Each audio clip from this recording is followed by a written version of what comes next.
الله وبركاته. إن الحمد لله نحمده ونستعينه ونستغفره ونعوذ بالله من شرور أنفسنا ومن سيئات أعمالنا من يهده الله فلا مضل له ومن يضلله فلا هادي له وأشهد أن لا إله إلا الله وحده لا شريك له وأشهد أن محمدا عبده ورسوله صلى الله تعالى عليه وعلى آله وصحبه وسلم تسليما كثيرا. أما بعد فإن خير الحديث كتاب الله وخير الهدي هدي محمد صلى الله عليه وسلم وشر الأمور محدثاتها وكل محدثة بدعة وكل بدعة ضلالة وكل ضلالة في النار. أعوذ بالله من الشيطان الرجيم. بسم الله الرحمن الرحيم.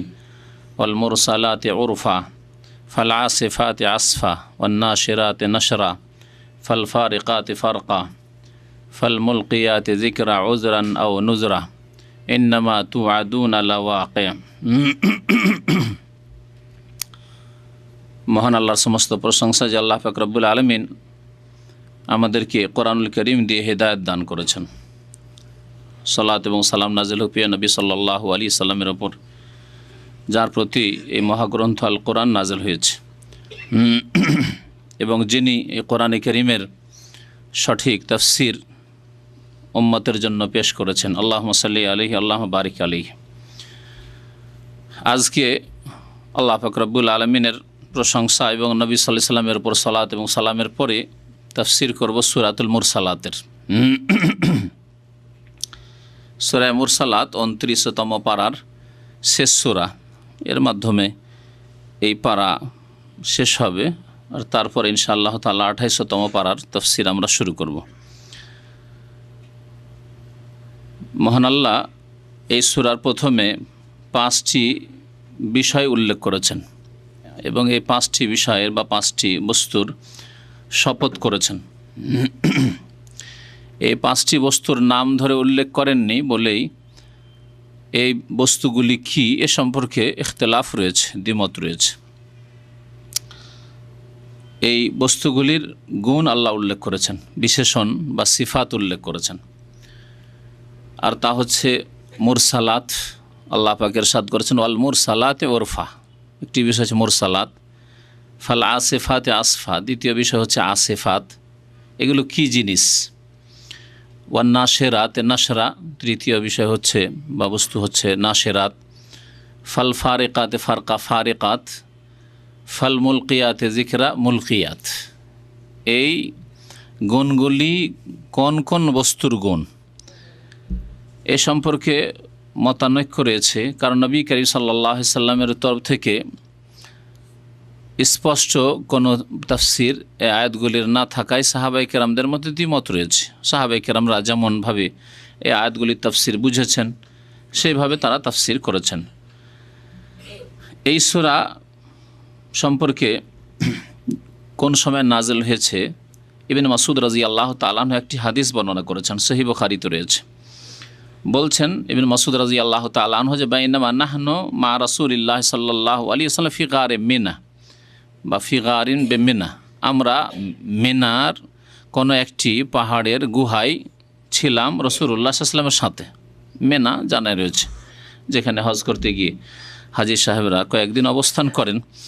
এই মিনার মাঠের কোনো এক পাহাড়ের গুহায় ছিলেন রাসূলুল্লাহ সাল্লাল্লাহু আলাইহি ওয়াসাল্লাম এবং তার সাথে ইবনে মাসউদ ছিলেন। ইদ নাজালাত আলাইহি ওয়াল মুরসালাত, হঠাৎ করে সূরাতুল মুরসালাত নাজিল হলো। তাহলে সূরা মুরসালাত মক্কি, মানে নবী সাল্লাল্লাহু আলাইহি ওয়াসাল্লামের মক্কার জীবনে নাজিল হয়েছে। তারপরে রাসূলুল্লাহ সাল্লাল্লাহু আলাইহি ওয়াসাল্লামের ওপর নাজিল হলো, তিনি নাজিল হওয়ার সাথে সাথে মুখস্থ। ফাইন্নাহু লা ইয়াতলুহা ওয়া ইন্নী লা আতালাক্কাহা মিন ফিহি, নবী করিম সাল্লাল্লাহু আলাইহি ওয়াসাল্লাম পড়ে শোনালেন এবং আমি সাথে সাথে মুখস্থ করে নিলাম। আব্দুল্লাহ বিন মাসউদ রাদিয়াল্লাহু তাআলা আনহু বলছেন যে আমি সাথে সাথেই সরাসরি তার মোবারক জবান থেকে শুনে মুখস্থ করলাম। ওয়া ইন্না ফাহু লারাতাবুন বিহা, নবী সাল্লাল্লাহু আলাইহি ওয়াসাল্লাম শোনাচ্ছেন আর শোনাতে শোনাতে আমি মুখস্থ করে ফেললাম। ইজ ওয়াসাবাত আলাইনা হাইয়া, হঠাৎ করে সামনে একটি সাপ নজরে আসলো, সাপ দেখতে পেলাম। ফাকালা নবী সাল্লাল্লাহু আলাইহি ওয়াসাল্লাম উকতুলুহা, নবী সাল্লাল্লাহু আলাইহি ওয়াসাল্লাম সাহাবায়ে কেরামগণকে বললেন যে তোমরা সাপটিকে হত্যা করো। সাপটিকে হত্যা করো। তাহলে বোঝা গেল সাপকে হত্যা করতে হবে। সাপ দেখে ওই হিন্দু মতবাদে আছে যে সাপ দেবতা, সুতরাং সাপকে হত্যা করিও না। আর এইরকম ঘটনা অনেক সময় ঘটে, সাপকে হত্যা করলো না আর দেখা গেল যে বাড়ির কাউকে দংশন করলো। সাপকে হত্যা করতে বলেন রাসূলুল্লাহ সাল্লাল্লাহু আলাইহি ওয়াসাল্লাম। ফাবতাদারনাহা, আমরা তাড়াতাড়ি হত্যা করার চেষ্টা করলাম। ফাজাহাবাত, কিন্তু সাপটি পালিয়ে গেল। তো তখন সাপ পালিয়ে গেল। ফাকাল নবী সাল্লাল্লাহু আলাইহি ওয়াসাল্লাম উকিয়াত শাররাকুম কামা উকিতুম শাররাহা, তোমাদের অনিষ্ট থেকে সাপ বাঁচল যেমন তোমরা তার অনিষ্ট থেকে বাঁচলে। তোমরা মারতে পারলে না, সেও বেঁচে গেল, আর তোমরাও বেঁচে গেলে যে সাপ দংশন করতে পারলো না।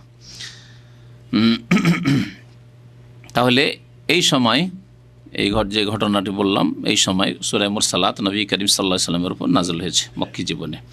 সূরা মুরসালাত একটি বড় সূরা, মোটামুটি মানে কিসারুস সুওয়ার, যেগুলি ছোট ছোট সূরা আম্মা পাড়ার, সেই রকম সূরা নয়। তারপরে নবী করিম সাল্লাল্লাহু আলাইহি ওয়াসাল্লাম এই সূরা মাগরিবের সালাতে পড়েছেন। কারণ আজকাল আর অধিকাংশ ইমামরা, মসজিদের ইমামরা মনে করে যে মাগরিব নামাজ মানে সূরা ইখলাস, নাস, ফালাক, আর খুব বেশি হইলে সূরা ফিল, কুরাইশ পর্যন্ত, তাই না? মনে করে না? আসলে এটি সুন্নতের খেলাফ। আল্লামা ইবনুল কাইয়্যিম রাহমাতুল্লাহ আলাইহি জাদুল মাদে এই বিষয়টি উল্লেখ করেছেন যে তার জামানা, আজকে থেকে 500-600 বছর আগের কথা, তিনি উল্লেখ করেছেন যে অধিকাংশ ইমামদের যে ধারণা যে মাগরিবের নামাজ মানে ছোট ছোট সূরা, এটি আসলে সুন্নতের খেলাফ।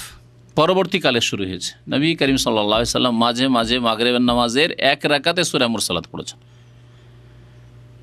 প্রথম রাকাতে। তাহলে যদি এক রাকাতে সূরা ফাতিহার পর মুরসালাত পড়ে থাকেন, তাহলে মাগরিবে যথেষ্ট সময় লেগেছে। এতে আরেকটি বিষয়ের বা আরেকটি ভুল ধারণার খণ্ডন আছে, তা হচ্ছে আমাদের দেশের ইমামরা মনে করে যে মাগরিবের নামাজের সময় অত্যন্ত সংকীর্ণ, খুব সংক্ষিপ্ত সময়, যার ফলে তারা আজানের পরে কোনো সময় দেয় না, শ্বাস নেওয়ারও সময় দেয় না, উজু করার সময় তো দূরের কথা, বাথরুম থেকে এসে নামাজ ধরা তো দূরের কথা, আর রোজা ইফতার করে কেউ যে এসে মাগরিবের নামাজ পাবে তা তো দূরের কথা, কোনো সময় দেয় না, ঠিক না? এটি একটি বিদাতি আমল এবং সুন্নত বিরোধী কাজ। বরং মাগরিবের আজান একামতের মাঝখানেও সাহাবায়ে কেরামরা 2 রাকাত নামাজ পড়তেন, আর সেখানেও এতটুকু সময় দিতে হবে যাতে উজু করনেওয়ালা উজু করে আসতে পারে, যদি কাজা হাজাত থাকে কাজা হাজাত করে বাথরুম সেরে আসতে পারে, রোজাদার থাকে তো ইফতার করে এসে জামাত পেতে পারে। এই বিষয়গুলিতে ভুল রয়েছে, যে ভুলগুলি সংশোধনের প্রয়োজন আছে। নবী করিম সাল্লাল্লাহু আলাইহি ওয়াসাল্লাম সম্পর্কে মুসনাদে আহমদের রিওয়ায়াত রয়েছে, ইবনে আব্বাস রাদিয়াল্লাহু তাআলা আনহুমা থেকে বলছেন, আন্নাহা আন উম্মিহি, তার মা থেকে তিনি বর্ণনা করেছেন। ইবনে আব্বাস বলছেন, আন্নাহা সামিআতিন নবী সাল্লাল্লাহু আলাইহি ওয়াসাল্লাম ইয়াকরাউ ফিল মাগরিবি বিল মুরসালাতি উরফা। ইবনে আব্বাস রাদিয়াল্লাহু তাআলা আনহুমার মা নবী সাল্লাল্লাহু আলাইহি ওয়াসাল্লামের কাছ থেকে শুনেছেন যে তিনি মাগরিবের নামাজে সূরা মুরসালাত পাঠ করতেন। তাহলে সূরা মুরসালাত মাগরিবের নামাজে নবী করিম সাল্লাল্লাহু আলাইহি ওয়াসাল্লাম পাঠ করেছেন, হাদিস সহিহ। উম্মুল ফাজল তার উপনাম বা কুনিয়ত ছিল, উম্মুল ফাজল, তিনি বর্ণনা করেছেন। তো যাই হোক, এই ছিল সূরা মুরসালাত সম্পর্কে কিছু কথা। তারপরে তাফসীরের দিকে আসা যাক। এই মুরসালাত আর আসিফাত আর নাশেরাত আর ফারিকাত মুলকিয়াত, এগুলি সম্পর্কে যে ইখতিলাফ রয়েছে বললাম, ইখতিলাফ কি রয়েছে অর্থের দিক দিয়ে? প্রথম বক্তব্য হচ্ছে যে এইগুলি হচ্ছে বিশেষণ বা গুণ ফেরেশতার। মুরসালাত মানে ফেরেশতা, প্রেরিত ফেরেশতা। আসিফাত মানে দ্রুত বেগে, আসফ মানে দ্রুত বেগে, ঝটিকা, দ্রুত বেগে কোনো কিছু আসা, সে বাতাস হোক অথবা দ্রুত বেগে ফেরেশতা আসা হোক। এক কথায় এই গুণগুলি হচ্ছে ফেরেশতাগণের গুণ, বিভিন্ন দায়িত্বে যে নিয়োজিত ফেরেশতারা রয়েছেন তাদের গুণ। এগুলি হচ্ছে একটি মত। তাহলে এখানে এইভাবে আছে উজ্জ্ব বা অস্পষ্ট, তা হচ্ছে ওয়াল মালায়েকাত আল মুরসালাত উরফা, শপথ করছি ওই সব ফেরেশতাগণের আল মুরসালাতে যারা প্রেরিত হয়ে থাকেন, আল উরফা সৎ কাজের আদেশ নিয়ে বা কল্যাণের আদেশ নিয়ে। উরফ মানে মারুফ, মারুফ মানে সৎ কথা, সৎ কাজ। আল্লাহ পাক কোরআনে এখানে বলেছেন, কুনতুম খায়রা উম্মাতিন উখরিজাত লিন-নাস তা'মুরুনা বিল মারুফ, তোমরা শ্রেষ্ঠ উম্মত, তোমরা মানুষের কল্যাণের জন্য তোমাদেরকে পৃথিবীতে আনা হয়েছে, তা আমরুন বিল মারুফ, তোমরা কি করবে? ভালোর আদেশ দান করবে। ভালো কথা হইতে পারে, কাজও হইতে পারে, কাজের সাথে খাস করার কোনো প্রয়োজন করে না। আপনি একটা ভালো কথা বলেন, সেটা হচ্ছে মারুফ। মারুফের বিপরীত হচ্ছে মুনকার। মুনকার হারাম, নাজায়েজ, আপত্তিকর, অসৎ কথা, অসৎ কাজ। ও তানহাউনা আনিল মুনকার, এবং মুনকার থেকে বাধা দেবে। তাহলে এগুলি হচ্ছে ফেরেশতা মণ্ডলীর বা ফেরেশতাগণের সিফাত, গুণ, একটি মত। এই মতটি আবু হুরায়রা রাদিয়াল্লাহু তাআলা আনহু থেকে বর্ণিত রয়েছে। ইমাম ইবনে আবি হাতেম তার তাফসীর রয়েছে, বলছেন আন আবি হুরায়রা থেকে বর্ণনা করেছেন, ওয়াল মুরসাত উরফা কাল আল মালাইকা। আবু হুরায়রা রাদিয়াল্লাহু তাআলা সবচেয়ে বেশি হাদিস বর্ণনা করেছেন নবী করিম সাল্লাল্লাহু আলাইহি ওয়াসাল্লাম থেকে। এই আয়াতগুলি তাফসীর করতে গিয়ে তিনি কি বলছেন, যে এগুলি হচ্ছে কার গুণ? ফেরেশতা গণের গুণ।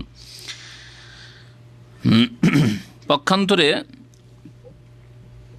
কেউ রাসূলগণের গুণ বলে বর্ণনা করেছেন। এই দ্বিতীয় মত, যে গুণগুলি হচ্ছে রাসূলগণের, তবে এটি খুব কম প্রসিদ্ধ। আর একটি প্রসিদ্ধ মত হচ্ছে যে এগুলি হচ্ছে বাতাসের গুণ, বায়ুর গুণ, ঝড় বাতাস। এই মতটি ইবনে মাসউদ রাদিয়াল্লাহু তাআলা আনহু থেকে বর্ণিত হয়েছে। যেমন একটি riwayat রয়েছে, বলছে ইবনে মাসউদকে জিজ্ঞাসা করলাম, আবুল ওবাইদিয়ান জিজ্ঞেস করছেন, কি বলছেন, যে সাআলতু ইবনে মাসউদ আনিল মুরসালাত উরফা কাল আর-রিহ। আমি আব্দুল্লাহ মাসউদকে জিজ্ঞাসা করলাম যে ওয়াল মুরসালাত উরফা ফাল আসিফাতে আসফা, এগুলির অর্থ কী?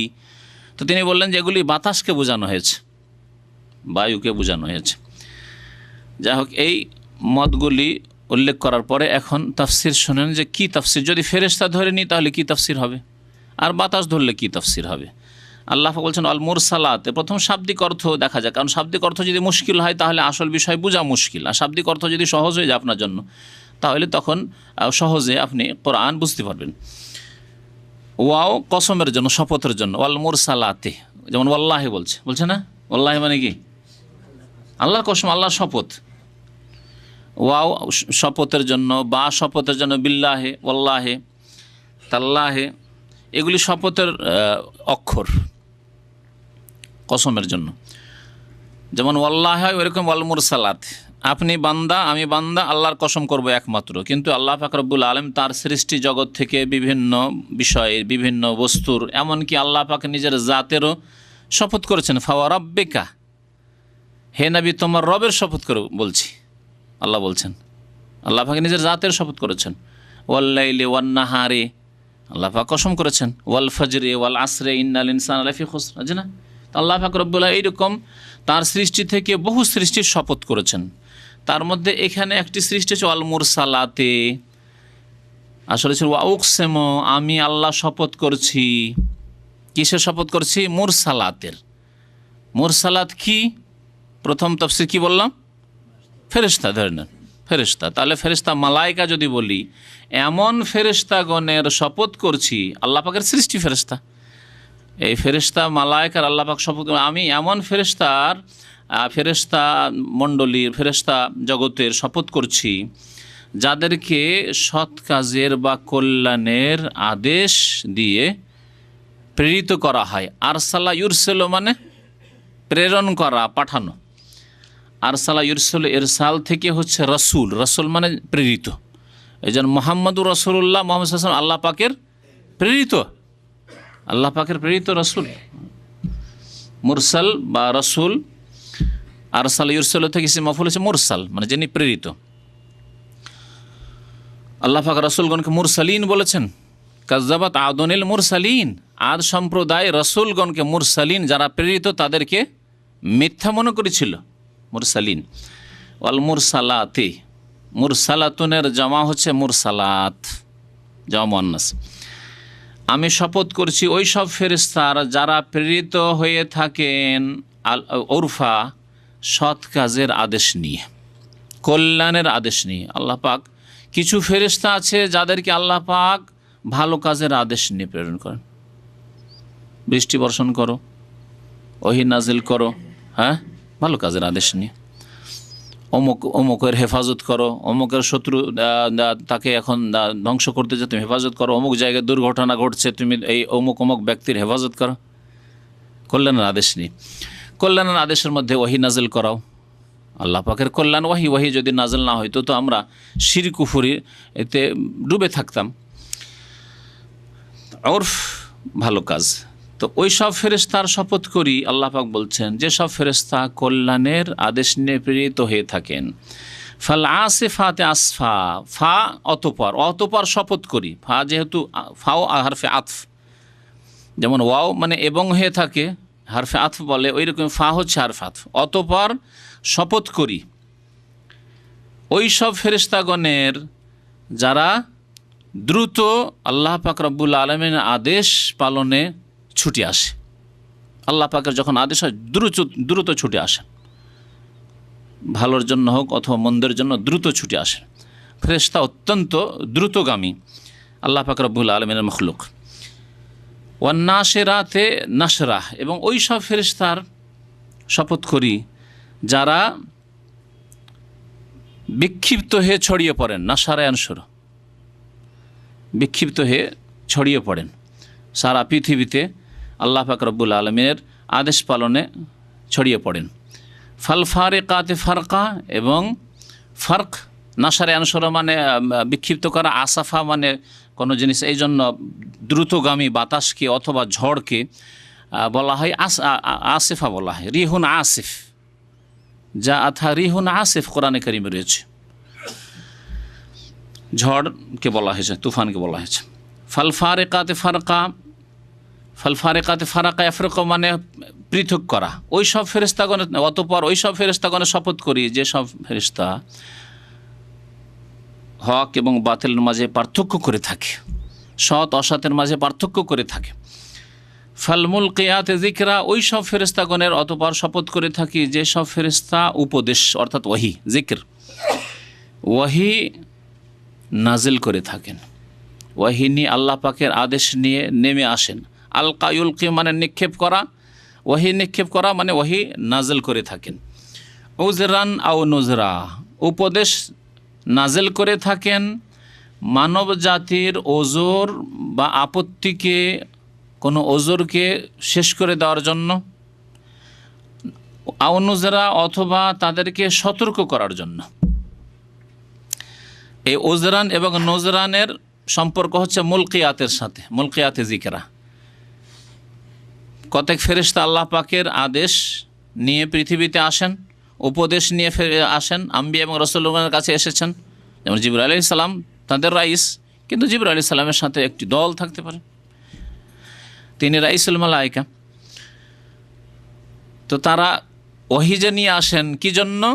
আল্লাহ পাক বলছেন ওজরান আও নুজরা, হয় ওজর দূর করার জন্য আর না হলে সতর্ক করার জন্য। দুটি উদ্দেশ্য। কি অর্থ? যখন ওয়াহি নাজিল হয়ে গেল তাহলে মানুষের আর কোনো ওজর থাকলো না আল্লাহ পাকের কাছে, অজুহাত পেশ করা, আপত্তি পেশ করা যে আল্লাহ আমি জানতাম না, আমরা তো বুঝতাম না, আমরা তো টের পাইনি, আমরা তো জানি না যে এটা শিরক, আমরা জানি না যে জেনা পাপ, আমরা জানি না যে খুন করা হারাম, আমরা জানি না যে মিথ্যা বলা হারাম। ওজরান, ওজর শেষ করার জন্য। এখানে ওজরান মানে ওজর শেষ করার জন্য, আর কোনো ওজর থাকবে না ওয়াহি নাজিল হওয়ার পর।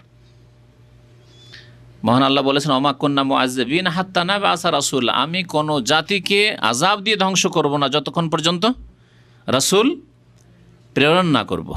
তাহলে রাসূল প্রেরণ করে তারপরে যদি না মানে তাহলে আযাব দিয়ে ধ্বংস করবো আল্লাহ বলছেন, কারণ ওজর শেষ। এখন আর এই ওজর নেই যে আমরা জানতাম না, জেনে গেছো তোমরা এখন। ওজরান আও নুজরা অথবা সতর্ক সাবধান করার জন্য। উদ্দেশ্য হচ্ছে ওয়াহি নাজিল করা, সতর্ক সাবধান করা। এতদিন গাফিলতিতে ছিলে, ঘুমিয়েছিলে, সতর্ক করে দেওয়া হয়েছে, দেখো সজাগ হয়ে যাও, আল্লাহর আযাব কিন্তু আসবে না মানলে। আল্লাহর একত্বকে অস্বীকার করো, শিরক করো, কুফরি করো, তাহলে আল্লাহর আযাব আসবে। পাপে ডুবে থাকো তাহলে আল্লাহর আযাব আসবে। নামাজ না পড়ো তো আল্লাহর আযাব আসবে। নজরান, সতর্ক সাবধান করে দেওয়া হয়েছে। এই জন্য নবী গুণ আল্লাহ পাক কোরআনে কারিমে বলছেন বাশিরা ওয়া নাযিরা, সুসংবাদদাতা, যারা মানবে তাদের জন্য সুসংবাদদাতা নবী, আর নাজির সতর্ক সাবধানকারী, যারা মানবে না, মানতে চাইবে না, তাদের জন্য সতর্ক সাবধান করার উদ্দেশ্যে নবী এসেছেন। যদি এই গুণগুলিকে, বিশেষণগুলিকে ধরে না হয় যে এগুলি হচ্ছে বাতাসের, বাতাসের গুণ, তাহলে তর্জমা কেমন হবে? 5 নম্বরটি বাদ দিই। ফাল মুলকিয়াতে যিকরা, যেহেতু উপদেশ নাজিলকারী, তো উপদেশ নাজিলকারী ফেরেশতা। বাকি মুরসালাত, আসিফাত, নাশিরাত আর ফারিকাত, এই 4টি বিশেষণ বাতাসের ক্ষেত্রে প্রযোজ্য। তাহলে তাফসীর এইভাবে হবে যে অল মুরসালাত ওরফা, ওই বাতাসের, ওই বায়ুর আমি শপথ করছি, আল্লাহ বলছেন, যেই বায়ু কল্যাণ নিয়ে প্রেরিত। বাতাস 2 রকম, কখনো বাতাস এসে মানুষের কল্যাণ করে, বাতাস না আসলে অশান্তি। এখন বাতাস যখন বয় না, গাছের পাতা নড়ে না, এই গরমে কত অশান্তি। এসির মধ্যে বসে আছেন, বুঝতে পারছেন না, বাইরে থাকলে বুঝতে পারতেন, কিন্তু বাতাস যদি থাকে কত আরাম। এছাড়াও বাতাসের বহু ফায়দা, বহু উপকারিতা রয়েছে। ওয়াল মুরসাল, ওই বায়ুর আমি শপথ করছি যেই বায়ু কল্যাণ নিয়ে বা ভালো নিয়ে প্রেরিত, কল্যাণের সাথে, কল্যাণের উদ্দেশ্যে প্রেরিত আল্লাহর পক্ষ থেকে। আর কতক বায়ু আছে আযাব, এমন ঝড় আসলো সব কিছু সর্বনাশ করে দিল, গাছপালা সব ভেঙে গেল, বাড়িঘর পড়ে গেল, গাছের ফল পড়ে নষ্ট হয়ে গেল, আল্লাহর আযাব। ওয়াল মুরসালাত উরফা, তাহলে ভালো, যেই বাতাস ভালো নিয়ে প্রেরিত, সেই বাতাসে আল্লাহ শপথ করেছেন প্রথম আয়াতে। দ্বিতীয় আয়াতে ফাল আসিফাতে আসফা, ঝটিকা বায়ু, যে দ্রুতগামী বায়ু, খুব জোরে প্রবল বেগে বাতাস আসলো, সেই বাতাসের আল্লাহ পাক রব্বুল আলামিন শপথ করেছেন। ওয়ান নাশিরাতে নাশরা, এবং এমন বাতাসের শপথ করেছেন, নাশারে আনসরা মানে বিক্ষিপ্ত করে দেওয়া, ছড়িয়ে দেওয়া, যেই বাতাস আকাশের মেঘমালাকে গোটা আকাশে ছড়িয়ে দেয়। দেখে এক জায়গায় জমে থাকে মেঘ, ওই জমে থাকা অবস্থায় যদি মেঘ থাকে কখনো বৃষ্টি বর্ষণ হবে না। তাহলে আকাশে যদি মেঘ আর মেঘ দেখেন, আর সেটা যদি বৃষ্টির আকারে না নামে, তাহলে সেই মেঘে তো লাভ নেই, তাতে তেমন লাভ নেই। কিন্তু যখন আল্লাহ পাকের পক্ষ থেকে বাতাস আসে আর গোটা আকাশে মেঘমালা ছড়িয়ে পড়ে, তারপরে বৃষ্টি বর্ষণ শুরু হয়। কোরআন কারীম আল্লাহ পাক এই দৃশ্যগুলি বিভিন্ন আয়াতে তুলে ধরেছেন অন্য জায়গায়। তো এমন বাতাসের শপথ করছি যেই বাতাস মেঘমালাকে বিক্ষিপ্ত করে দেয়, আসমানে ছড়িয়ে দেয়। ফাল ফারিকাতে ফারকা, এবং এমন মেঘমালার শপথ করছি যা ভাগ করে দেয়, যা বিভক্ত করে দেয়, মেঘকে বিভক্ত করে দেয়, বিভিন্ন এলাকা বিভক্ত করে দিল, এক জায়গায় না, বিভিন্ন আল্লাহ পাকের আকাশে বিভিন্ন এলাকায় বিভক্ত করে দিল। তো এই গুণগুলি বাতাসের ক্ষেত্রেও প্রযোজ্য। ফাল মুলকিয়াতে যিকরা, অর্থাৎ ওই সব ফেরেশতাগণ যারা উপদেশ নিয়ে নেমে আসেন বা ওহী নিয়ে ওহী নাজিল করে থাকেন। ওজরান আও নুজরা, ওজরান মানে ওজর শেষ করার জন্য। কেউ কেউ তাফসির করেছেন ওজরানের সামান্য পার্থক্য, সূক্ষ্ম পার্থক্য মনে থাকলে ভালো হবে। কেউ কেউ তাফসির করেছেন, তাফসির কিতাবে দেখা যায় যে ওজরান অর্থাৎ তাদেরকে ওজরের সুযোগ দেওয়ার জন্য। ওজরের সুযোগ মানে তওবা করার সুযোগ। ভুল করে আছে, কিন্তু আল্লাহ পাকের সামনে ওজর পেশ করার সুযোগ। ওজর পেশ করা মানে তওবা করা। আল্লাহ ভুল করেছি, আল্লাহ তুমি মাফ করে দাও, এটা ওজর না আল্লাহর কাছে? আপনি ওজর পেশ করলেন। তো আল্লাহ পাক ওহী নাজিল করেছেন এই ফেরেশতাগণের মাধ্যমে ওজরের সুযোগ দেওয়ার জন্য, অর্থাৎ তওবার সুযোগ দেওয়ার জন্য। ওজরান আও নুজরা, অথবা সতর্ক করার জন্য। আর ওজরানের অধিকাংশ তাফসির কারণ যে তাফসির করেন সেটা হচ্ছে যে ওজরকে শেষ করার জন্য, যে আর কোনো ওজর যেন না থাকে তোমাদের, কাল কিয়ামতে না বলতে পারো যে আল্লাহ আমরা তো জানতাম না, না তাওহীদ জানতাম, না রিসালাত জানতাম, না আখিরাত জানতাম, না কোরআন জানতাম, না নামাজ জানতাম, কিছুই জানতাম না, লাদ্রি কিছু জানতাম না, এই কথা যেন বলার কোনো সুযোগ না থাকে। জেনেছো তোমরা। আল্লাহ পাক যে কসম করলেন, কসম কি বিষয়ের ওপর করলেন? বিষয়টি কি? বিষয়টি হচ্ছে এই 7 নম্বর আয়াতে, ইন্নামা তুআদুনা লাওয়াকিহ। আল্লাহ এই বিষয়টি বলার জন্য এই 5টি বস্তুর কসম করলেন। আমি কসম করে বলছি যে নিশ্চয় তোমাদের সাথে যা প্রতিশ্রুতি হয়েছে, যে ওয়াদা করা হয়েছে, অবশ্যই তা বাস্তবায়িত হবে। লাওয়াকিহ, তা ঘটবে। ওয়াকিয়া বলে না কিসসাকে, ওই যে ওয়াকিয়া, ওয়াকিয়া থেকে ওয়াকা মানে ঘটা, কোনো কিছু ঘটিত হওয়া। ইন্নামা তুআদুনা লাওয়াকিহ, নিশ্চয়ই যা কিছু তোমাদের সাথে ওয়াদা করা হয়েছে অবশ্যই তার বাস্তবায়ন হবে, তা হবেই হবে। কি ওয়াদা করা হয়েছে দুনিয়ার পরে? আখিরাত হবে, দুনিয়া ধ্বংস হবে। হ্যাঁ, আসমান জমিন সব কিছু ধ্বংস হয়ে যাবে, সূর্য চন্দ্র আলোহীন হয়ে যাবে, কিয়ামতে হাজির হবে, বিচার দিবস আল্লাহর সামনে হাজির হয়ে দাঁড়াতে হবে এবং জবাবদেহি করতে হবে। এগুলি আল্লাহ পাকের পক্ষ থেকে প্রতিশ্রুতি, ওয়াদা। সৎ লোক, হে মানুষ, তোমরা যদি সৎ হও তোমাদেরকে উত্তম প্রতিদান দেওয়া হবে, ওয়াদা আল্লাহ পাক। তোমাদের ইন্নী জাযাইতুহুমুল ইয়াওমা বিমা সাবারু, আজকে তোমাদেরকে উত্তম প্রতিদান দেব তোমাদের ধৈর্যের। তা আল্লাহ পাক এই প্রতিদান দিবস, ইয়াউমুল জাযা, ইয়াউমুল বাস, পুনরুত্থান এবং প্রতিদান দিবস হচ্ছে প্রতিশ্রুত যে ওয়াদা আল্লাহ করেছেন তার। কখন তা হবে, তখন কি অবস্থা হবে, তার কিছু দৃশ্য আল্লাহ পাক তুলে ধরেছেন। ফাইজান নুজুম তুমেসাত, যখন তারকারাজি কি হয়ে যাবে, তুমেসাত মানে তামস মানে আলোহীন হয়ে যাও, আলোহীন হয়ে যাবে। অন্য জায়গায় আল্লাহ পাক বলেছেন ইনতাসারাত, খসে পড়ে যাবে, খসে যাবে আকাশ থেকে। যেমন মুকুল শুকিয়ে গিয়ে বা ফল শুকিয়ে গিয়ে ঝরে পড়ে, ওইরকম আকাশ থেকেই বিশাল বিশাল তারকা নক্ষত্র খসে পড়ে যাবে। ওয়াইজাল কাওয়াকিবু ইনতাসারাত, ওয়াইজান নুজুমুন কাদারাত, ইনকাদারা মানে খসে পড়ে যাওয়া। আল্লাহ পাক বলেছেন ফাইজান নুজুমু তুমিসাত, আলোহীন হয়ে যাবে, আলোহীন হয়ে যাবে, তারপর ধ্বংস হয়ে খসে পড়ে যাবে। ওয়াইজাস সামাউ ফুরিজাত, এবং আসমান ছিদ্র হয়ে যাবে। ফারাজ মানে ছিদ্র হওয়া। অন্য আয়াতে আল্লাহ কি বলেছেন, ইজাস সামাউন ফাতারাত, ইন ফাতারা মানে বিদীর্ণ হওয়া, ফেটে যাওয়া। ইজাস সামাউন শাক্কাত, ইন শাক্কা মানেও ফেটে যাওয়া। ওয়াইজাস সামাউ ফুরিজাত, যখন আসমান ছিদ্র হয়ে যাবে মানে বিদীর্ণ হয়ে যাবে। ওয়াইজাল জিবাল নুসিফাত, পাহাড় পর্বতমালাকে কি করা হবে, নুসিফাত, উড়িয়ে দেওয়া হবে, নিশ্চিহ্ন করে দেওয়া হবে। এত ভারী পাহাড়, এত বিশাল পর্বতমালা, কত আল্লাহ পাকে পাহাড় পর্বত রয়েছে, যা যদি এই জমিনের ওপর না থাকতো তাহলে জমিন স্থির থাকতো না, অস্থির ছিল। আল্লাহ পাকে জমিনকে স্থির করার জন্য, বসবাসযোগ্য করার জন্য এইসব পাহাড় পর্বতমালা জমিনের ওপর পুঁতে রেখেছেন। কেমন, অল জিবাল আউতাদা, যেমন তাঁবু লাগাতে গিয়ে কি লাগে, হ্যাঁ হ্যাঁ, খুঁটি বা আপনার যে কিলক, কিলক, ওই রকম আল্লাহ পাক রব্বুল বলেছেন অল জিবাল আউতাদা, এই পাহাড়গুলি হালকা হয়ে যে শূন্য হয়ে গিয়ে উড়তে থাকবে। ওয়াইজাল জিবাল নুসিফাত, এই উড়তে থাকবে। আল্লাহ পাক অন্য ভাষায় কোরআনে বলছেন ওয়াইজাল জিবাল সুইয়েরাত, চলমান হয়ে যাবে, উড়তে থাকবে। যেমন মেঘমালা উড়তে দেখছেন আকাশে, ওই রকম পাহাড় হালকা হয়ে গিয়ে উড়তে থাকবে, তারপরে নিশ্চিহ্ন হয়ে যাবে। ওয়াইজার রসুল উক্কেতাত, এবং সেই সময়কে স্মরণ করো। ওয়াইজার রসুল, যখন রসুলগণকে, রসুলের জামা হচ্ছে রসুল, রসুলগণের জন্য সময় নির্ধারিত করা হবে।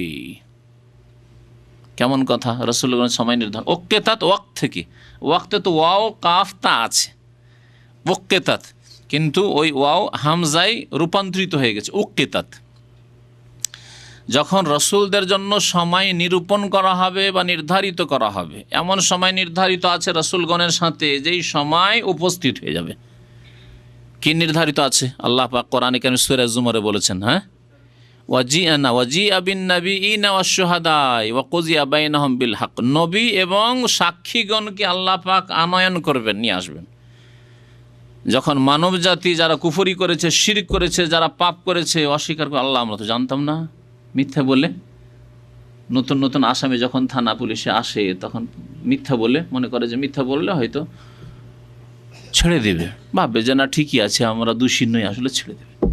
ওই রকম প্রথম এরাও করবে। তখন আল্লাহ পাক নবী রাসূলগণকে সাক্ষী স্বরূপ নিয়ে আসবেন।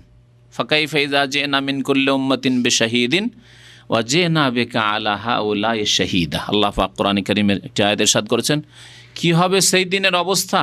ইযা জি'না মিন কুল্লি উম্মাতিন বিশাহিদ, প্রত্যেক উম্মতে, প্রত্যেক জাতিতে একজন করে সাক্ষী নিয়ে আসবো। তিনি কে? নবী রাসূল, প্রত্যেক জাতির রাসূল, নিজ নিজ উম্মতের জন্য সাক্ষী। নূহ আলাইহিস সালাম নিজের জাতি, আল্লাহ এদেরকে হেদায়েত করেছি, সাক্ষী আছে আমি। ইব্রাহিম আলাইহিস সালাম সেই জাতির জন্য সাক্ষী। মুসা, ঈসা, যত আম্বিয়া এবং রসুলগণ এসেছেন নিজ নিজ জাতির জন্য সাক্ষী, মিন কুল্লি উম্মাতিন বিশাহিদ ওয়া জিনা বিকা আলা হাউলাই শাহিদা। হে নবী, আপনাকে এদের উপর সাক্ষী করে নিয়ে আসবো। আল্লাহ হাউলাই সাহাবাই কেরামদের দিকে ইঙ্গিত করে আল্লাহ পাক বলছেন, এই শেষ উম্মতের দিকে ইঙ্গিত করে বলছেন যে আল্লাহ হাউলাই শাহিদ, এদের উপর সাক্ষী করে নিয়ে আসবো। এদের কাছে মেরাজ থেকে নামাজ নিয়ে এসেছিলেন, বেনামাজি মুসলিম, সাক্ষী নিয়ে আসা হবে রাসূলুল্লাহ সাল্লাল্লাহু আলাইহি সাল্লামকে। আল্লাহ পাক যেন মুসলিম জাতিকে হিদায়াত দান করেন। তো আল্লাহ পাক রব্বুল আলামিন সাক্ষী করে ডাকবেন সেই দিন, ওয়াইজা রসুল ওক্কেতাত, ওই দিনকে স্মরণ করো যেই দিন রসুলদের জন্য সময় নির্ধারণ করা হবে যে এখন তোমাদের সময় হয়েছে, আসো নিজ নিজ জাতির বিরুদ্ধে সাক্ষী দাও। এরা অস্বীকার করছে, এরা জানতো না নামাজ, এরা জানতো না আখিরাত, এরা জানতো না জান্নাত জাহান্নাম, এরা জানতো না আল্লাহ তাওহীদ, কিছুই জানতো না বলছে।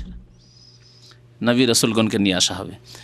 ওয়াইজা রসুল ওক্কেতাত লিআইয়্যি ইয়াউমিন উজ্জিলাত, তো এই দিনটি কোন দিনের জন্য স্থগিত রাখা হয়েছে? আল্লাহ বলছেন লিআইয়্যি ইয়াউমিন, কোন দিনের উদ্দেশ্যে, কোন দিনের জন্য। উজ্জিলাত, আজ্জালা হামজা দিয়ে, আজ্জালা ইউআজ্জালু মানে বিলম্ব করে রাখা, যেটা পরে আসবে আজাল থেকে। ফাইজা যা আজালুহুম, তাদের যখন সময় আসবে, তাহলে সময়টা পরে আসছে।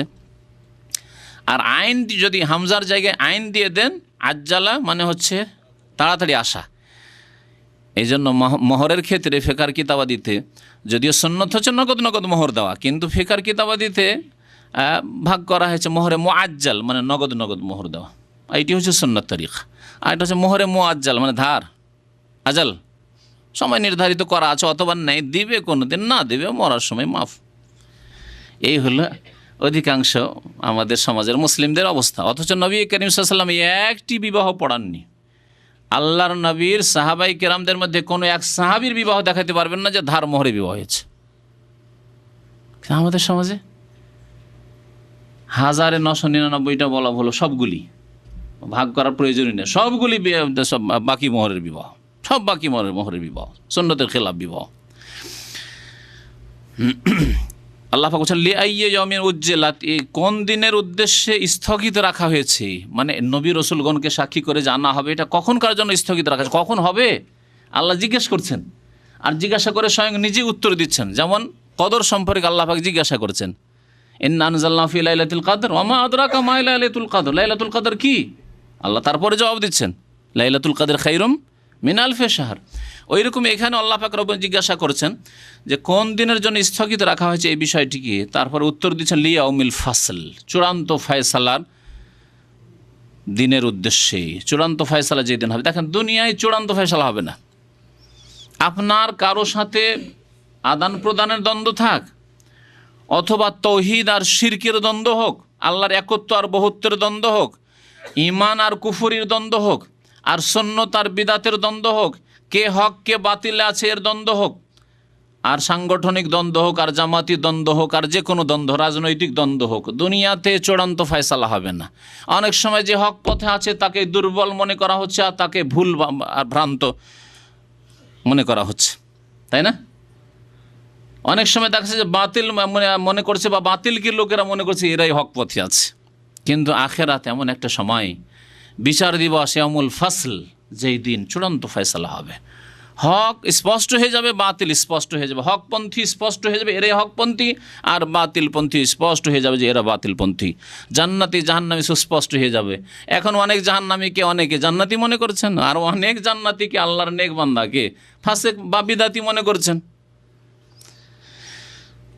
আল্লাহ পাক রব্বুল আলামিন দুনিয়াকে কর্মক্ষেত্র করেছেন, এখানে চূড়ান্ত ফয়সালা হবে না, তবে আপনাকে হকের সন্ধান করতে হবে, সত্যকে তলাশ করতে হবে, সত্যকে তলাশ করতে হবে যেইভাবে সত্য এসেছে আল কোরআনের আকারে এবং রাসূলুল্লাহ সাল্লাল্লাহু আলাইহি ওয়াসাল্লামের হাদিসের আকারে, যা আল্লাহ এবং তার রাসূলের বিধানে পাবেন তা গ্রহণ করবেন। আর প্রত্যেকটি ক্ষেত্রে যেখানে দেখবেন যে না এখানে কোরআন এবং হাদিস নেই, এখানে জালিয়াতি বেশি, এখানে মিথ্যার ছড়াছড়ি, এখানে দলিলের প্রয়োজন মনে করা হয় না, জানবেন যে এখানে বাতিল লুকিয়ে আছে মনে হয়।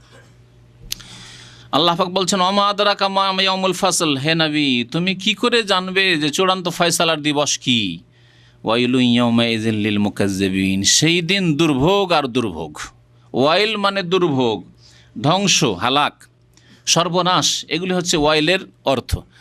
আর ওয়াইলের আরেকটি তাফসির হচ্ছে, যেমন একটি হাদিসে রয়েছে যে ওয়াদিন ফি জাহান্নাম, জাহান্নামের একটি উপত্যকার নাম হচ্ছে ওয়াইল।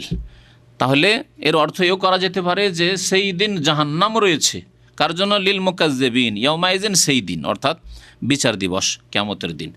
লিল মুকাজ্জিবিন, কাযিবিন আল্লাহ বলেননি। কাযিবিন মানে যারা মিথ্যুক, কাযাবা ইয়াকযিবু মানে মিথ্যা বলা, আর মুকাজ্জিবিন মানে মিথ্যা প্রতিপন্নকারী বা সত্যকে অস্বীকারী, যারা সত্যকে সত্য বলে মানেনি, মিথ্যা মনে করেছে, তাই না?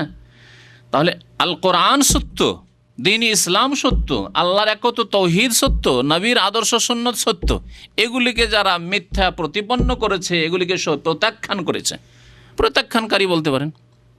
মুকাজ্জিবিন মানে মিথ্যা প্রতিপন্নকারী, মুকাজ্জিবিন মানে প্রত্যাখ্যানকারী, যারা সত্যকে অস্বীকার করেছে, তাদের জন্য দুর্ভোগ রয়েছে।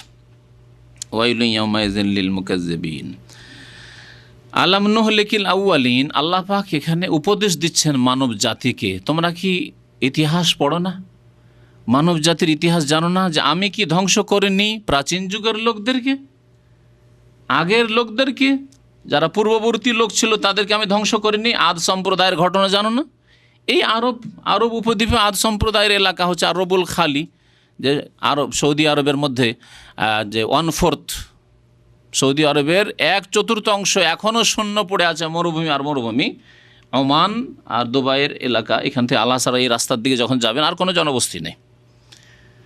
কাতারের বর্ডারের কাছাকাছি যাওয়ার পরে দেখবেন ওই দিকটা আরবুল খালি বলা হচ্ছে। রব মানে হচ্ছে 1/4 অংশ, আর খালি মানে শূন্য। সৌদি আরবের 1/4 অংশ শূন্য হয়ে পড়ে আছে। এই এলাকায় জনবিহীন এখন পর্যন্ত। আদ সম্প্রদায় এসব এলাকায় বাস করতে অত্যন্ত শক্তিশালী জাতি ছিল, তাদেরকে ধ্বংস করেছে। ইতিহাস মানুষের সামনে মজুদ আছে, এমন নয় যে এগুলো কল্পিত ঘটনা, এগুলি হচ্ছে উপন্যাস না, উপন্যাস না, বাস্তব সত্য ঘটনা। আমাদের যেটা অনেক শক্তিশালী জাতি ছিল, তাদেরকে আল্লাহ ধ্বংস। আলাম নুহলিকিল আউয়ালিন, এই আগের জাতিকে আমি কি ধ্বংস করিনি? এইরকম সামুদ জাতি এই সৌদি আরবের মধ্যে তাবুক এলাকায় আল ওলা নামক এলাকা, এখনও সামুদ জাতিকে আল্লাহ যে ধ্বংস করেছেন, যাদেরকে আল্লাহ নিদর্শন মোজেজা স্বরূপ সালেহ আলাইহিস সালামের যে তাদের নবী ছিলেন উষ্ট্রি দিয়েছিলেন, সে উটের দুধ খেয়ে তারা গোটা বংশ গোটা জাতি খেত, দুধ শেষ হইতো না।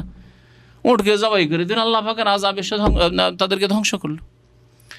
শুধু উট জবাই করার অপরাধ নয়, তার চেয়ে বড় অপরাধ ছিল তাদের কুফরি, শিরক। তারা কুফরি ছাড়তে চায়নি, নবীকে মানতে চায়নি। এইভাবে আল্লাহ লূত আলাইহিস সালামের জাতিকে ধ্বংস করেছেন। মৃত সাগর মজুদ আছে চোখের সামনে। আল্লাহ পাক এইভাবে আউয়ালিন মানে যেই জাতিগুলিকে আল্লাহ ধ্বংস করেছে, এইরকমই নূহ আলাইহিস সালামের জাতিকে আল্লাহ বন্যায় ডুবিয়ে ধ্বংস করেছেন, পানিতে ডুবিয়ে ধ্বংস করেছেন। ফিরাউনকে আল্লাহ পাক, ফিরাউনের সেনাবাহিনীকে আল্লাহ পাক লোহিত সাগরে ডুবিয়ে ধ্বংস করেছেন। এইভাবে যত জাতিকে আল্লাহ ধ্বংস করেছেন, কোরআনে কারিমে সেই সত্য ঘটনাগুলি তুলে ধরা হয়েছে। সেদিকে ইঙ্গিত করে আল্লাহ পাক বলছেন আলাম নুহলিকিল আউয়ালিন, প্রাচীন যুগের লোকদেরকে বা পূর্ববর্তী লোকদেরকে কি আমি ধ্বংস করিনি, যারা পাপিষ্ঠ, আল্লাহ পরকালকে অস্বীকার করেছিল, আল্লাহর একত্ব তৌহিদকে অস্বীকার করেছিল, পাপ যারা ছাড়তে চায়নি, সমকামী তারা পাপকে ছাড়তে রাজি হয়নি, এই লূত আলাইহিস সালামের জাতি, আল্লাহ পাক তাদেরকে ধ্বংস করেছেন। তোমরাও যদি তাই করো, সুম্মা নুতবিউহুমুল আখিরিন, এটি আমাদের জন্য। অতঃপর তাদের পেছনে পেছনে আমি ধ্বংস করব আখিরিন, পরবর্তী লোকদেরকে। পূর্ববর্তীদেরকে ধ্বংস করেছি, এই ইতিহাস মজুদ আছে তোমাদের সামনে।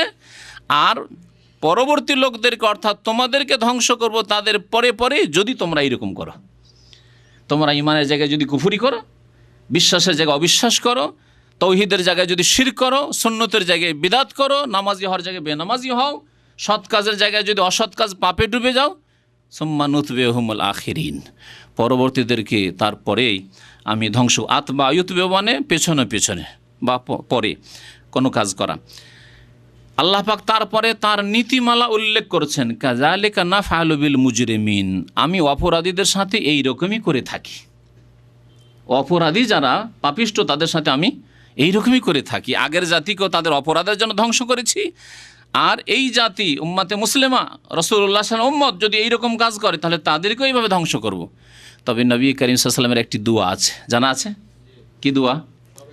যে আল্লাহ আমার উম্মতকে একসাথে ধ্বংস করিও না, যার ফলে এই উম্মত এত পাপে ডুবে গেলেও, আল্লাহর শত্রুদের পদে পদে অন্ধ অনুকরণ করলেও আল্লাহ সমূলে বিনাশ করছেন না, সার্বিকভাবে ধ্বংস করছেন না। কোন কোন এলাকায় আল্লাহর আযাব আসছে, সুনামি আসলো, সংশোধন হইল না। আল্লাহ পাকের আরেক সুনামি কোন জায়গায় আসবে, আর এক আযাব কোন জায়গায় আসবে, তারপরে কলহ বিবাদ, অন্তর্দ্বন্দ্ব, লড়াই, যুদ্ধ, হতাহত, এগুলি আল্লাহ পাকের বহু রকমের আযাব। যে আযাবগুলির কথায় আল্লাহ এখানে বলে কাযালিকা নাফআলু বিল মুজরিমিন, এইরকমই আমি অপরাধীদের সাথে আচরণ করে থাকি। ওয়াইলু ইয়াউমাইযিল লিল মুকাজ্জিবিন, সুতরাং দুর্ভোগ রয়েছে সেই দিন মিথ্যা প্রতিপন্নকারীদের জন্য। আলাম, তারপরে কি আছে, নাখলুকুকুম মিন মাইম মাহিন, আমি তোমাদেরকে কি তুচ্ছ পানি থেকে, মহিন আল্লাহ বলেছেন, তুচ্ছ বলেছেন, নাপাক বলেননি। মহিন মানে তুচ্ছ। আপনার নাকের পোটা নাপাক না ঘৃণিত? ঘৃণিত। নাপাক যদি হয় তাহলে কত সময় আপনার হাতে লাগছে, কাশফোঁটা, তাহলে হাত নাপাক, কিন্তু ঘৃণিত, খারাপ লাগছে, নোংরা। ওই রকমই হচ্ছে বীর্য মানি। আলাম নাখলুকুম মিন মাইম মাহিন, আমি কি তোমাদেরকে সৃষ্টি করিনি তুচ্ছ পানি হতে? ফাজআলনাহু ফি কারারিম মাকিন, অতঃপর তাকে আমি স্থান দিইনি সুরক্ষিত জায়গায়, তাকে আমি রেখে দিইনি সুরক্ষিত স্থানে। সুরক্ষিত স্থান কি? রেহেম, মায়ের রাহেম, জরায়ু। আল্লাহ পাক রব্বুল জরায়ুতে স্থান দান করেছেন এবং তারপরে তাকে বিভিন্ন স্তর পার করে ওয়াকাদ খালাকাকুম আতওয়ারা, আল্লাহ বলেছেন সূরা নূহে, তোমাদেরকে আল্লাহ পাক বিভিন্ন স্তর পার করে অতিক্রম করে সৃষ্টি করে এই দুনিয়াতে নিয়ে এসেছেন। এই আতওয়ারগুলি কি, এই স্তরগুলি কি? প্রথম হচ্ছে 40 দিন, নবী করিম সাল্লাল্লাহু আলাইহি ওয়াসাল্লাম হাদিসে রয়েছে, আরবাইনা ইয়াওমান নুতফা, 40 দিন বীর্যের আকারে থাকলে, তারপরে 40 দিন আলাকা, জমাট বাঁধা রক্তের আকারে থাকলে, তারপরে 40 দিন সুম্মা আরবাইনা ইয়াওমান মুজগা, গোশতপিণ্ডের আকারে, গোশতের টুকরো, গোশতপিণ্ডের আকারে থাকলে, আর তারপরে কয়দিন হলো? 120 হলো। 120 যখন হয়ে গেল তখন প্রথম হচ্ছে নুতফা, তারপরে আলাকা, তারপরে হচ্ছে মুজগা, 3-4 বার 120। 120 হয়ে গেল মানে 4 মাস হয়ে গেল। 4 মাস যখন হয়ে গেল সুম্মা ইউমারু বিআরবা'i কালিমাত, 4টি কথার আদেশ দিয়ে ফেরেশতাকে পাঠান, আর তখন ইউনফাখু ফীহি, রূহ দিয়ে দেওয়া হয়, আত্মা দিয়ে দেওয়া হইল। আল্লাহ পাক রব্বুল তাই বলছেন যে আমি নির্দিষ্ট সময়ের জন্য ওই সুরক্ষিত স্থানে, এত সুরক্ষিত স্থান, সুবহানাল্লাহ, যে কেমন ওখানে করে তার কাছে রিজিক যাচ্ছে, কিভাবে আল্লাহ রিজিক পাঠাচ্ছেন। মাসিক ঋতু যেটা একবারে ঘৃণিত, দুর্গন্ধযুক্ত, কত খারাপ ছিল, সেটাকে ফুলের আকার করে দিয়ে আবার ওখান দিয়ে নাভি দিয়ে খাবার যাচ্ছে। যেহেতু রক্ত, সেটা মুখ দিয়ে না, সেজন্য আল্লাহ পাক নাভি দিয়ে খাবার ব্যবস্থা করছেন। এলা কাদারিম মালুম, নির্দিষ্ট সময়ের জন্য আল্লাহ পাক রাহেমে জরায়ুতে রাখলেন। ফাকাদার না, আল্লাহ বলছেন আমি সুপরিমিত করলাম। ফাকাদার না, আমি সুপরিমিত করলাম। কত সুন্দর কাঠামো। আল্লাহ যদি সামান্য ব্যতিক্রম, আমার এই সফরে গিয়ে এক ভাইকে দেখলাম, ভালো একজন আলেম, কিন্তু 5টা আঙ্গুলের সাথে একটা আঙ্গুল এখানে আছে, আর একটা তো বেশি আছে, তারও তো শক্তিশালী হওয়া উচিত, তাই না? শক্তিশালী কি কমজোর। কোনো এক জায়গায় প্রস্তাব দিতে গেছে বিয়ের জন্য, তার যৌবনকালে মদিনা থেকে পড়ে গেছে, দেখা হইল, বিয়ের প্রস্তাব দিতে গেছে, শুধু এই একটা আঙ্গুল বেশি আছে, ওই জন্য মেয়ে দেয়নি। একটা আঙ্গুল শুধু বেশি আছে, কমও নেই, বেশি আছে। আরে বেশি আছে, বিয়ে দেওয়া উচিত, তাও ছিল না। চিন্তা করতে পেরেছেন আপনি? ফাকাদান, আল্লাহ বলছে আমি সুপরিমিত করেছি, যেখানে যা লাগবে সেইভাবে আমি দিয়েছি।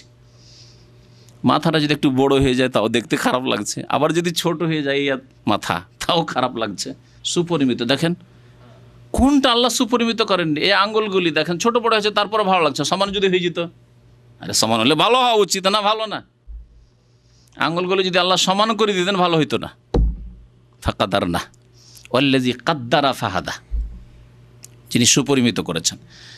কোন নিয়ামতের কথা আল্লাহ পাকের উল্লেখ করবেন যদি এইভাবে এক এক নিয়ামত, এগুলি আল্লাহর জিকির। আসলে আমাদের সব মানুষ আল্লাহর জিকিরকে সীমিত করে দিয়েছে। জিকির মানে বিদাতি জিকির না, সুন্নতি জিকির, তারপরে জিকিরের, এগুলি আল্লাহ পাকের জিকির, যে আল্লাহ পাক রব্বুল কুদরত, আল্লাহ পাক রব্বুল কীভাবে আমাদের সৃষ্টি করেছেন, আল্লাহ পাক রব্বুল কত সুন্দর করেছেন, আল্লাহ পাক রব্বুল কত নিয়ামত আমাদেরকে দিয়েছেন, এগুলো আল্লাহ জিকির না? এই তো আল্লাহর আসল স্মরণ। এর দ্বারা তো মানুষের সংশোধন বেশি হবে। এ মুখের মন্ত্রের চাইতে যখন আপনি বুঝে অন্তর থেকে ঈমানের সাথে আল্লাহর এসব নিয়ামত স্মরণ করবেন, তখন আপনার জীবনের সংশোধন আরও বেশি হবে। যে এগুলি আমার বাবাও দিতে পারে না, আমার মাও দিতে পারেন না, আমার কেউ দিতে পারে না, আমার শাসকও দিতে পারে না, আমার পার্টিও দিতে পারে না, একমাত্র আল্লাহ পাক রব্বুল দিয়েছেন।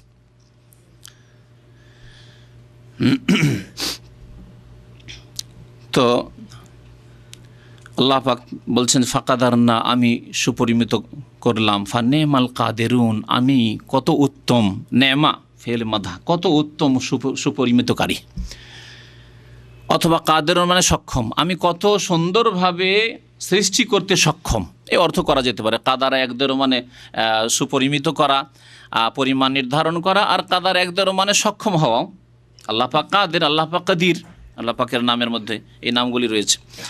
ওয়াইলুন ইয়াউমাইযিন লিল মুকাজ্জিবিন, সুতরাং সেই দিন দুর্ভোগ রয়েছে, সর্বনাশ রয়েছে মিথ্যা প্রতিপন্নকারীদের জন্য, যারা মিথ্যা মনে করেছে আল্লাহকে, রসুলকে, আখিরাতকে, কোরআনকে, ইসলামী বিধানকে ইত্যাদি, নামাজকে। তারপর আল্লাহ পাকের সাথ আলাম নাজআলিল আরদা কিফাতা, আমি কি পৃথিবীকে ধারণকারী হিসাবে তৈরি করিনি? আমি কি পৃথিবীকে, জমিনকে ধারণকারী হিসাবে তৈরি করিনি?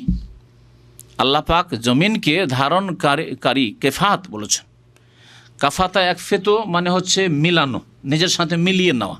জমিন জীবিতকে মৃতকে নিজের সাথে মিলিয়ে নিতে পারে, ধারণ করে রেখেছে। আমরা যতক্ষণ জীবিত আছি আমাদেরকে জমিন এমনভাবে ধারণ করে রয়েছে, জমিনে আকর্ষণ রয়েছে, আমরা পৃথিবীতে চলাফেরা করছি। যদি জমিনের মধ্যে এই ক্ষমতা না থাকতো তাহলে এই পৃথিবীতে আমরা কখনো চলাফেরা করতে পারতাম না, বসবাস করতে পারতাম না, ঘর বাড়ি তৈরি করতে পারতাম না, এখানে আমাদের কাজকর্ম করতে পারতাম না, তাই না? আর মৃতদের জন্য আল্লাহ পাক কারণ বলেছেন আহিয়া ও আমওয়াতা, আলাম নাজআলিল আরদা কিফাতা, আমি কি জমিনকে, পৃথিবীকে ধারণকারী হিসাবে তৈরি করিনি? আহিয়ান জীবিতদের জন্য, ও আমওয়াতা মৃতদের জন্য। জীবিতদের জন্য তো বুঝলাম যে আমরা পৃথিবীতে চলাফেরা করছি, পৃথিবী কত সুন্দর আমাদের জন্য। যদি আল্লাহ পাক এটাকে অস্থির রাখতেন, বসবাসযোগ্য না করতেন, তাহলে আমরা একদিনও টিকতে পারতাম না, এক মিনিট থাকতে পারতাম না। মৃতদের জন্য যেমন এই মানুষ মরে গেল, মাটি ধারণ করছে, মাটি খনন করে তারপরে তাতে আমরা দাফন করতে পারছি। যদি আমরা দাফন না করতে পারতাম তাহলে পচে সড়ে এমন দুর্গন্ধ হয়ে যেত, আবহাওয়া এমন দূষিত হয়ে যেত যে বাকি যারা বেঁচে ছিল তারাও সব সর্বনাশ হয়ে যেত, হতো না? তারপরে আমাদের এই যে মৃতদেহ, এর সুরক্ষা হেফাজত হতো না। হিংস্র পশু তো খেত, বাঘ ভল্লুকে খেত, আর পশু পাখিতে খেত। এই অবস্থা হতো, এ দৃশ্য হতো। মাটি যদি আমাদেরকে ধারণ না করতো আমাদের মরার পরে, তাহলে এই অবস্থা আমাদের হইতো। আল্লাহ পাকের কত বড় নিয়ামত! তাই আল্লাহ পাক এই আয়াতে এই কথাই স্মরণ করেছেন যে আলাম নাজআলিল আরদা কিফাতা, আমি কি জমিনকে ধারণকারী হিসাবে সৃষ্টি করিনি? আহিয়া ও আমওয়াতা, জীবিতদের জন্য এবং মৃতদের জন্য। ওয়াজআলনা ফিহা রাওয়াসিয়া শামিখাত, এবং তাতে আমি সৃষ্টি করিনি কি? রাওয়াসিয়া, রাসিয়াতুনের জমা। রাসিয়া মানে মজবুত শক্তিশালী পর্বত, পাহাড়। আর শামেখাত মানে সুউচ্চ, শামাখা মানে হচ্ছে উঁচা হওয়া। তাহলে আল্লাহ পাক রব্বুল এই পাহাড়গুলিকে মজবুত করেছেন, অনড়, অটল, কখন হিলে যাবে না ঝড় তুফানে বাতাসে। আর শামেখাত অনেক উঁচা করেছেন, যতটা উপরে রয়েছে তার চাইতে কম নয়, যা নিচে আছে। আপনি যতটা উপরে দেখছেন পাহাড়, তার চাইতে বেশি নিচে আছে, তার সমান নিচে আছে। ভাবিয়ান না যে আপনার খুঁটির মতো, যে 10 হাতের খুঁটি ওপরে কিন্তু 2 হয়তো তো 1 হাত বা 2 হাত নিচে পুঁতে রেখেছে, এমন নয়। রাসিয়াত, এই জন্য আল্লাহ পাক বলেছেন পাহাড়গুলিকে। তো জেবাল মানে পাহাড়, রাসিয়াত এবং শামেখাত। ও আসকাইনাকুম মাআন ফুরাতা, এবং তাদেরকে আমি সুমিষ্ট পানি কি পান করাইনি? তাদের জন্য মিষ্টি পানির ব্যবস্থা করেছি। সমুদ্রের তীরে আমরা থাকছি, 1 কিলোমিটার দূরে এখানে দামামে সমুদ্র, আর কত লোনা পানি, আর এখানে আমরা মিষ্টি পানি ঘরে ঘরে পাচ্ছি। আল্লাহ যদি এই মিষ্টি পানিকে এই লোনা পানির সাথে একাকার করে দিতেন, তাহলে বসবাসযোগ্য থাকতোই শহর, না পালাতেন সব? একদিনও থাকতে পারতেন না, আসতেনই না এখানে, যে থাকা যাবে না এখানে। লোনা পানি খেয়ে বাঁচা যায়? বরং আমাদের আগে যারা ছিল তারাও বাঁচত না, তারাও পালিয়ে যেত এলাকা ছেড়ে। সুবহানাল্লাহ। আল্লাহ কিভাবে আমাদের জন্য মিষ্টি পানির ব্যবস্থা করেছেন। আমরা তো এই সব নিয়ামতের কোনোদিন খেয়ালও করি না, যেগুলি যে নিয়ামত আল্লাহ পাকের।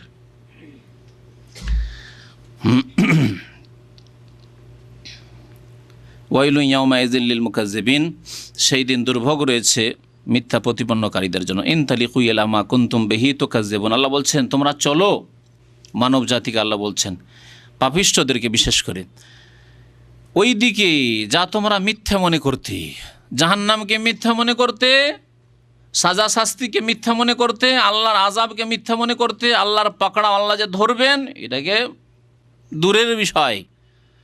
বিশ্বাসই ছিল না, আর বিশ্বাস থাকলো নামে মাত্র, আসলে কাজে কর্মে বিশ্বাস নয়। আপনার জীবনে বিশ্বাস হলে যে তার প্রতিফলন ঘটবে, আপনার জীবনের সংশোধন হবে, তা হয়নি আপনার। আল্লাহ বলছেন ইনতালিকু চলো, এলা মা কুনতুম বিহি তুকাজ্জিবুন, ওই দিকে যা তোমরা মিথ্যা মনে করতে, জাহান্নামের দিকে, আযাবের দিকে। ইনতালিকু ইলা যিল্লিন জি সালাসে শুআব, তোমরা চলো, কোন দিকে চলো তার ব্যাখ্যা হচ্ছে। আগের আয়াতে যে বলা হলো যে তোমরা চলো যা তোমরা মিথ্যা মনে করতে, কি মিথ্যা মনে করতে, তা আবার আল্লাহ বলছেন তা হচ্ছে ইনতালিকু ইলা যিল্লিন, এমন এক ছায়ার দিকে চলো, জি সালাসে শুআব, যা 3 শাখা বিশিষ্ট। আল্লাহ পাক জাহান্নামের আগুনের ছায়ার কথা বলছেন। জাহান্নামের আগুন এবং জাহান্নামের আগুনের ধোঁয়ার ছায়া। আগুন যখন জ্বলে, জ্বলার সময় যে ধোঁয়া উঠে, ধোঁয়াকে আল্লাহ পাক 3 শাখা বিশিষ্ট বলেছেন। সালাসে শুআব, এক ধোঁয়া ওপর দিকে যায়, আর এক ধোঁয়া ডান দিকে যায় ভাগ হয়ে, আর এক ধোঁয়া বাম দিকে যায়, তাহলে 3 ভাগে বিভক্ত হলো না? হলো না। ওপর দিকে যাচ্ছে, আবার ধোঁয়া যখন খুব বেশি হয় ডান দিকে বাম দিকে ছড়িয়ে যাচ্ছে। আল্লাহ পাক তাকে বলেছেন জি সালাসে শুআব, 3 শাখা বিশিষ্ট যে ধোঁয়া রয়েছে, সে ধোঁয়ার ছায়া।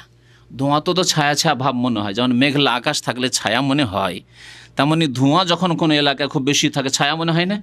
মনে হচ্ছে অন্ধকার ছায়া, কিন্তু সেই ছায়ায় আরাম আছে কি না? মানুষ মরে যাবে। ধোঁয়ায় যদি ঘর বাড়ি ভর্তি হয়ে যায় তো শ্বাসরুদ্ধ হয়ে মারা যাবে মানুষ, বাঁচবে না মানুষ। আল্লাহ পাক এই জাহান্নামের আগুন এবং আগুনের যে ধোঁয়া, তার ছায়ার কথা বলছেন যে চলো ওই জাহান্নামের দিকে চলো। লা জালিলিন, যা শীতল নয়, যেই ছায়া আরামদায়ক নয়, জালিল শীতল নয়। ওয়ালা ইউগনি মিনাল লাহাব, এবং অগ্নিশিখা থেকে রক্ষাও করবে না সেই ছায়া। অগ্নিশিখা অর্থাৎ জাহান্নামের অগ্নিশিখা থেকে রক্ষাও করবে না। ইন্নাহা তারমি বিশারারিন কাল কাসর, বরং এই জাহান্নামের আগুন নিক্ষেপ করবে বেশারারিন, এমন অগ্নিশিখা, কাল কাসর, যা হবে অট্টালিকার মতো, রাজ প্যালেসের মতো। একটা রাজ প্যালেস 2-4-10 কিলোমিটার পর্যন্ত চলে গেছে, শুধু এই দিক থেকে ওই দিক তাদের বাড়িঘর। এই রকম বিশাল আকারের আগুনের শিখা। কান্নাহু জিমালাতুন সুফ, আগুনের শিখা যখন উঠে খুব বড় হয়ে উঠে, আর তারপরে বড় হয়ে ওঠার পরে সেগুলি আবার ভাগ হয়ে যায়, ছোট ছোট ভাগে বিভক্ত হয়ে যায়। এটাকে আল্লাহ পাক রব্বুল আলামিন এইভাবে এখানে বুঝিয়েছেন যে প্রথম যেটা অগ্নিশিখা, লেলিহান অগ্নি উঠলো, সেটা হচ্ছে কার মতো? কাল কাসর, রাজ প্যালেসের মতো, অট্টালিকার মতো। আর তারপরে ওটা আবার বিভক্ত হয়ে এদিক ওদিক ছড়িয়ে দূরে গিয়ে আগুন পড়ে। আগুন লাগার সময় দেখেছেন না? দেখেননি? গ্রামে গঞ্জে যখন আগুন লাগে, আর এখানে আগুন লেগেছে, দেখা গেল 5 মিনিট 10 মিনিটের মধ্যে আগুন আবার 1-1 কিলোমিটার পরে দেখছেন আগুন উড়ে গিয়ে আরেক বাড়িতে আগুন লেগেছে, 5টা বাড়ি বাদ দিয়ে আরেক বাড়িতে গিয়ে আগুন। তো আল্লাহ পাক রব্বুনা বলছেন যে ওই আগুনের কিছু অংশ আবার কেমন হয়, বিভিন্ন জায়গায় বিভক্ত হয়ে পড়ে। সেগুলি হচ্ছে কেমন? কান্নাহু জেমালাতুন সুফর, সেগুলি পীতবর্ণ বা হলুদ উটের মতো। জামাল মানে উট, আর ওর জামা হচ্ছে জেমালাতুন, আর সুফর হচ্ছে আসফারের জামা। আসফার মানে হচ্ছে হলুদ, হলুদ বর্ণ। ওই আগুনের শিখাগুলি যখন বিভিন্ন জায়গায় ছড়িয়ে ছত্রভঙ্গ হয়ে পড়ে, সেগুলি এত বড় জাহান্নামের এই হবে যে সেগুলি এক একটা উট মনে হবে, অথচ অগ্নিশিখা হয়তো ভাগ ভাগ হয়ে ছত্রভঙ্গ হয়ে পড়ছে। এই হচ্ছে জাহান্নামের আযাব, যার কিছু দৃশ্য আল্লাহ পাক এখানে তুলে ধরেছেন। ওয়াইলুন ইয়াউমাইযিল লিল মুকাজ্জিবিন, সেই দিন মিথ্যা প্রতিপন্নকারীদের জন্য দুর্ভোগ রয়েছে। হাযা ইয়াউমুল লা ইয়ানতিকুন, এই কিয়ামতের দিবস, এই বিচার দিন এমন একদিন যেই দিন কেউ কথা বলবে না। লা ইয়ানতিকুন, কেউ কথা বলবে না। আল্লাহ বলছেন লায়ান্তে কোন, আর বিদাতপন্থীরা বলছে যে পীর ধরলে পীর তো নিয়ে যাবে, মানে পীর আল্লাহর সাথে বাদানুবাদ করে নিয়ে যাবে। আল্লাহ বলছেন লায়ান্তে কোন, কথা বলার কোনো অবকাশ নেই। নবী করিম সাল্লাল্লাহু আলাইহি সাল্লাম বলেছেন ওয়া কালামুর রাসূল ইয়াউমা, রাসূলরা কি বলবেন? হ্যাঁ, আল্লাহুম্মা সাল্লেম সাল্লেম। পুলের ওপর, পুল সেরাত যেটাকে আমাদের দেশের মানুষরা বলে, পুল মানে সেরাত আর সেরাত মানে পুল, কিন্তু ডবল করে পুল সেরাত বলে আমাদের দেশের মানুষরা। সেই জাহান্নামের ওপর যে পুল হবে সেখানে ফের রসুলগণ বলেন আল্লাহুম্মা সাল্লিম, আল্লাহ তুমি হেফাজত করো, আল্লাহ তুমি হেফাজত করো, আল্লাহ তুমি নিরাপদ রাখো আমার উম্মতকে, এই বলবে। আর সকলে বলবে নাফসি নাফসি নাফসি নাফসি। সুপারিশের জন্য যখন নূহ আলাইহিস সালামের কাছে লোকেরা যাবেন যে বিচারের জন্য আল্লাহর কাছে দরখাস্তের সুপারিশ করেন, আদম আলাইহিস সালামের কাছে যাবেন, মুসা, ঈসা, ইব্রাহিম আলাইহিস সালাম সবার কাছে যখন যাবেন লোকেরা, তখন তারা কি বলবেন? নাফসি নাফসি, আমি নিজেই পেরেশান, নিজেই পেরেশান। হাযা ইয়াউমুল লা ইয়ানতিকুন, এমন দিন হবে যে কারো কথা বলার কোনো অবকাশ নেই। তবে আম্বিয়া এবং রসুলগণের যে সুপারিশ আছে, যখন আল্লাহ পাক সুপারিশের অনুমতি দেবেন, অনুমতি ওয়ালা ইউজানু লাহুম, এবং তাদেরকে অনুমতিও দেওয়া হবে না যে ফায়াতাজেরুন, তারা নিজের ওজর পেশ করবে, অজুহাত পেশ করবে যে আল্লাহ আমি বুঝিনি, আল্লাহ আমি জানতে পারিনি, আল্লাহ আমি নামাজের গুরুত্ব বুঝতে পারিনি, আমাকে আমার বাবাও তো ওইভাবে নামাজ শিখায়নি। ওয়ালা ইউজানু লাহুম, অনুমতি দেওয়া হবে না কথা বলার, ফায়াতাজেরুন, যে ওজর পেশ করবে। দুনিয়াতে তোমাদের কাছে পৌঁছে দেওয়া হয়েছিল। ওয়াইলুন ইয়াউমাইযিন লিল মুকাজ্জিবিন, সেই দিন মিথ্যা প্রতিপন্নকারীদের জন্য দুর্ভোগ রয়েছে। হাযা ইয়াউমুল ফাসলে জামানাকুম আল আউয়ালিন, আল্লাহ বলছেন এই হচ্ছে চূড়ান্ত ফয়সালার দিবস, কিয়ামতের দিন। জামানাকুম, তোমাদেরকে একত্রিত করেছি, সমবেত করেছি, ওয়াল আউয়ালিন, এবং প্রথম যুগের মানুষ আদম আলাইহিস সালাম থেকে শুরু করে যত মানুষ আছে সকলকে এখানে জমা করেছি, শুধু তোমাদেরকে নয়, আগের লোকদেরকে, পরের লোকদেরকে, সকলকে এখানে আমি জমা করেছি, একত্রিত করেছি। ফাইন কানা লাকুম কাইদুন, এখন সারা বিশ্বের সমস্ত মানুষ, চিন্তা করেন আজকের সমস্ত মানুষ কত বড় একটা সংখ্যা, আর এর আগে যত মানুষ এসেছে, আবার কিয়ামত পর্যন্ত যত মানুষ আসবে, সকল মানুষকে আল্লাহ পাক সম্বোধন করে বলবেন ফাইন কানা লাকুম কাইদুন, তোমাদের যদি কোনো কৌশল থাকে, তোমাদের জন্য কোনো চক্রান্ত থাকে, করার কিছু থাকে, কাইদুন আছে কিছু করার, তোমাদের অপকৌশল যদি তোমাদের থাকে, ফাকিদুন, করো, যদি রক্ষা পাওয়ার ব্যবস্থা থাকে, তোমাদের ক্ষমতা থাকে, করো। আজকে কুফরি শক্তি কত মাথা চাড়া দিয়ে রয়েছে, বাতিল শক্তি, শিরক আর বিদাতের শক্তি কত মাথা চাড়া দিয়ে রয়েছে। আল্লাহ পাক বলবেন যে ফাইন কানা লাকুম কাইদুন ফাকিদুন, যদি তোমাদের কোনো কৌশল থাকে, ফাকিদুন, কৌশল করো আর নিজেকে রক্ষা করো। ওয়াইলুন ইয়াউমাইযিন লিল মুকাজ্জিবিন, সেই দিন মিথ্যা প্রতিপন্নকারীদের জন্য দুর্ভোগ রয়েছে। ইন্নাল মুত্তাকিনা ফি যিলালিন ওয়া উয়ুর, আল্লাহ পাক রব্বুল আলামিনের নিয়ম হচ্ছে কোরআনে কারিমে যখনই আল্লাহ পাক জাহান্নামের কথা বলেছেন, যখনই আল্লাহ পাক পাপিষ্ট গুনাহগারদের কথা বলেছেন, আযাবের কথা বলেছেন, তখনই জান্নাতীদেরকে সুসংবাদ দিয়েছেন, সৎকর্মশীলদেরকে সুসংবাদ দিয়েছেন। আল্লাহ পাক এখানে তাদের কথা বলছেন ইন্নাল মুত্তাকিন, নিশ্চয় আল্লাহ ভীরু যারা সংযত পাপমুক্ত জীবনযাপন করেছে, ফি যিলালিন, তারা ছায়ায় বসবাস করবে, ছায়ায় বসবাস করবে, ওয়া উয়ুন, এবং তারা ঝর্ণা সমূহে বসবাস করবে। ছায়াও আছে, ঝর্ণাও আছে, কারণ মানুষের পিপাসা লেগেছে, পানির প্রয়োজন, ঝর্ণা তার জন্য আছে, আর রোদ লাগছে তো ছায়ার প্রয়োজন, আল্লাহ পাক ছায়া দেবেন। ইন্নাল মুত্তাকিনা ফি যিলালিন ওয়া উয়ুন, জান্নাতের ছায়া এবং জান্নাতের বাগানের গাছের ছায়া, ওই অয়ন, এবং জান্নাতের ঝর্ণা সমূহ। জান্নাতের ছায়া কি? দুনিয়ার গাছ, হ্যাঁ, এই ছোটোখাটো গাছ। নবী করিম সাল্লাল্লাহু আলাইহি ওয়াসাল্লাম হাদিস, ইন্না ফিল জান্নাতি লাশাজারা, জান্নাতে একটি গাছের বিবরণ শুধু নবী সাল্লাল্লাহু আলাইহি ওয়াসাল্লাম দিয়েছেন। ইয়াসিরুর রাকিবুল জাওয়াদু ফি যিল্লিহা মিয়াতু আম, একজন ঘোড়ায় আরোহণকারী, ঘোড়ার সওয়ারি, সে ঘোড়া নিয়ে দ্রুতগামী, জাওয়াদ মানে দ্রুতগামী ঘোড়া নিয়ে সে চলতে থাকবে, দ্রুত চলতে থাকবে ওই গাছের তলায়, কতদিন? মেয়াত আমিন, 100 বছর, 100 বছর। তারপরে শেষ হয়ে যাবে ছায়া, লায়াক তাওহা, তাও ছায়া শেষ হবে না, ছায়া অতিক্রম করতে পারবে না। সুবহানাল্লাহ, একটি গাছের কথা নবী করিম সাল্লাল্লাহু আলাইহি ওয়াসাল্লাম বলেছেন। আর জান্নাত বহু বচন, জান্নাতুনের, জান্নাত মানে বাগান, বাগান তো 2-4টা গাছ থাকলে হয় না, বাগান মানে তো অনেকগুলি গাছ। আবার জান্নাত বহু বাগান আর বাগান আর বাগান। আল্লাহ পাক রব্বুল আলামিন এই নিয়ামত তৈরি করে রেখেছেন। আমরা শুধু একটা ছোট্ট বাড়ি 2 কাঠা বা 2 ডিসিমেলের উপরে একটা বাড়ি করবেন, তার জন্য পয়সার জন্য পেরেশান, রাত দিন মেহনত করেছেন যে কিছু টাকা পয়সা বাঁচিয়ে ওই 2 কাঠা জমি আছে ওখানে বাড়ি করতে হবে দুনিয়ার। আর জান্নাতের একটি গাছের জন্য কখনো চিন্তা করলেন না যে ওই গাছ আমাকে হাসিল করতে হবে, ওই জান্নাতের বাগান আমাকে হাসিল করতে হবে। সুবহানাল্লাহ, আমাদের ইমানি অবস্থা কেমন, আমাদের আমলের অবস্থা কেমন। দুনিয়ার জন্য তো খুব ছুটেছি, কিন্তু পরকালকে আমরা একেবারে উপেক্ষা করে দিয়েছি। ওয়াতাজারুন আল আখিরা। আল্লাহ পাক যেন আমাদেরকে হিদায়াত দান করেন, নেক আমলের বেশি বেশি তৌফিক দান করেন। আল্লাহ পাক বলছেন যে মুত্তাকিনরা থাকবে কোথায়? ছায়ায় জান্নাতের এবং ঝর্ণাসমূহে। ওয়া ফাওয়াকিহা মিম্মা ইয়াশতাহুন, ফাওয়াকিহা ফাকিহাতুনের বহু বচন, এবং বহু রকমারি অনেক রকমের ফলমূল, মিম্মা ইয়াশতাহুন যা তারা চাইবে। অনেক সময় হয়তো আপনার সামনে ফল পেশ করা হইল কোনো জায়গায়, কিন্তু আপনাকে ওই ফলগুলি ভালো লাগে না। তাহলে ভালো ফল হইলেও আপনাকে যেহেতু ভালো লাগে না, সেই জন্য মজা পাচ্ছেন না আপনি। আল্লাহ বলছেন মিম্মা ইয়াশতাহুন, যা চাইবে, যেমন ফল চাইবে আল্লাহ পাক ওই রকম ফলমূল দান করবেন। কুলু ওয়াশরাবু হানিয়াম বিমা কুনতুম তা'মালুন, এবং আল্লাহর পক্ষ থেকে বলা হবে কুলু ওয়াশরাবু, তোমরা পানাহার করতে থাকো, হানিয়ান তৃপ্তির সাথে। অনেক সময় পানাহার তো করেন কিন্তু তৃপ্তির সাথে নয়, ঝাল বেশি হয়ে গেছে, লবণ বেশি হয়ে গেছে, আপনি লবণ ঝাল বেশি খান না, অথবা ঝাল লবণ একেবারে হয়নি আর আপনি একবার খুব বেশি লবণ ঝাল খাওয়া মানুষ, তাহলে খেলেন, আরে খেলাম কিন্তু ভূষার মতোই খেলাম, পেটটা ভরলাম, তা বলেন না, তৃপ্তির সাথে খেলেন না। আল্লাহু আকবার। আল্লাহ বলছেন হানিয়ান, তোমরা পানাহার করতে থাকো তৃপ্তির সাথে। পানি আজকাল ফ্রিজ যদি না থাকে পানি খাচ্ছেন গরমের দিনে, পানি খেয়ে শরীরে যেটা পানির চাহিদা সেটা তো করলেন, কিন্তু তৃপ্তি হলো না এই পানি, গরম পানি খেয়ে। গোসল তো করছেন এই দুপুরের গরম পানিতে, তৃপ্তি হচ্ছে? তৃপ্তি হচ্ছেন না। এই জন্য অনেকে বুদ্ধি করে সকালবেলায় পানি ঠান্ডা করার জন্য রাখছে, আমরা করছি।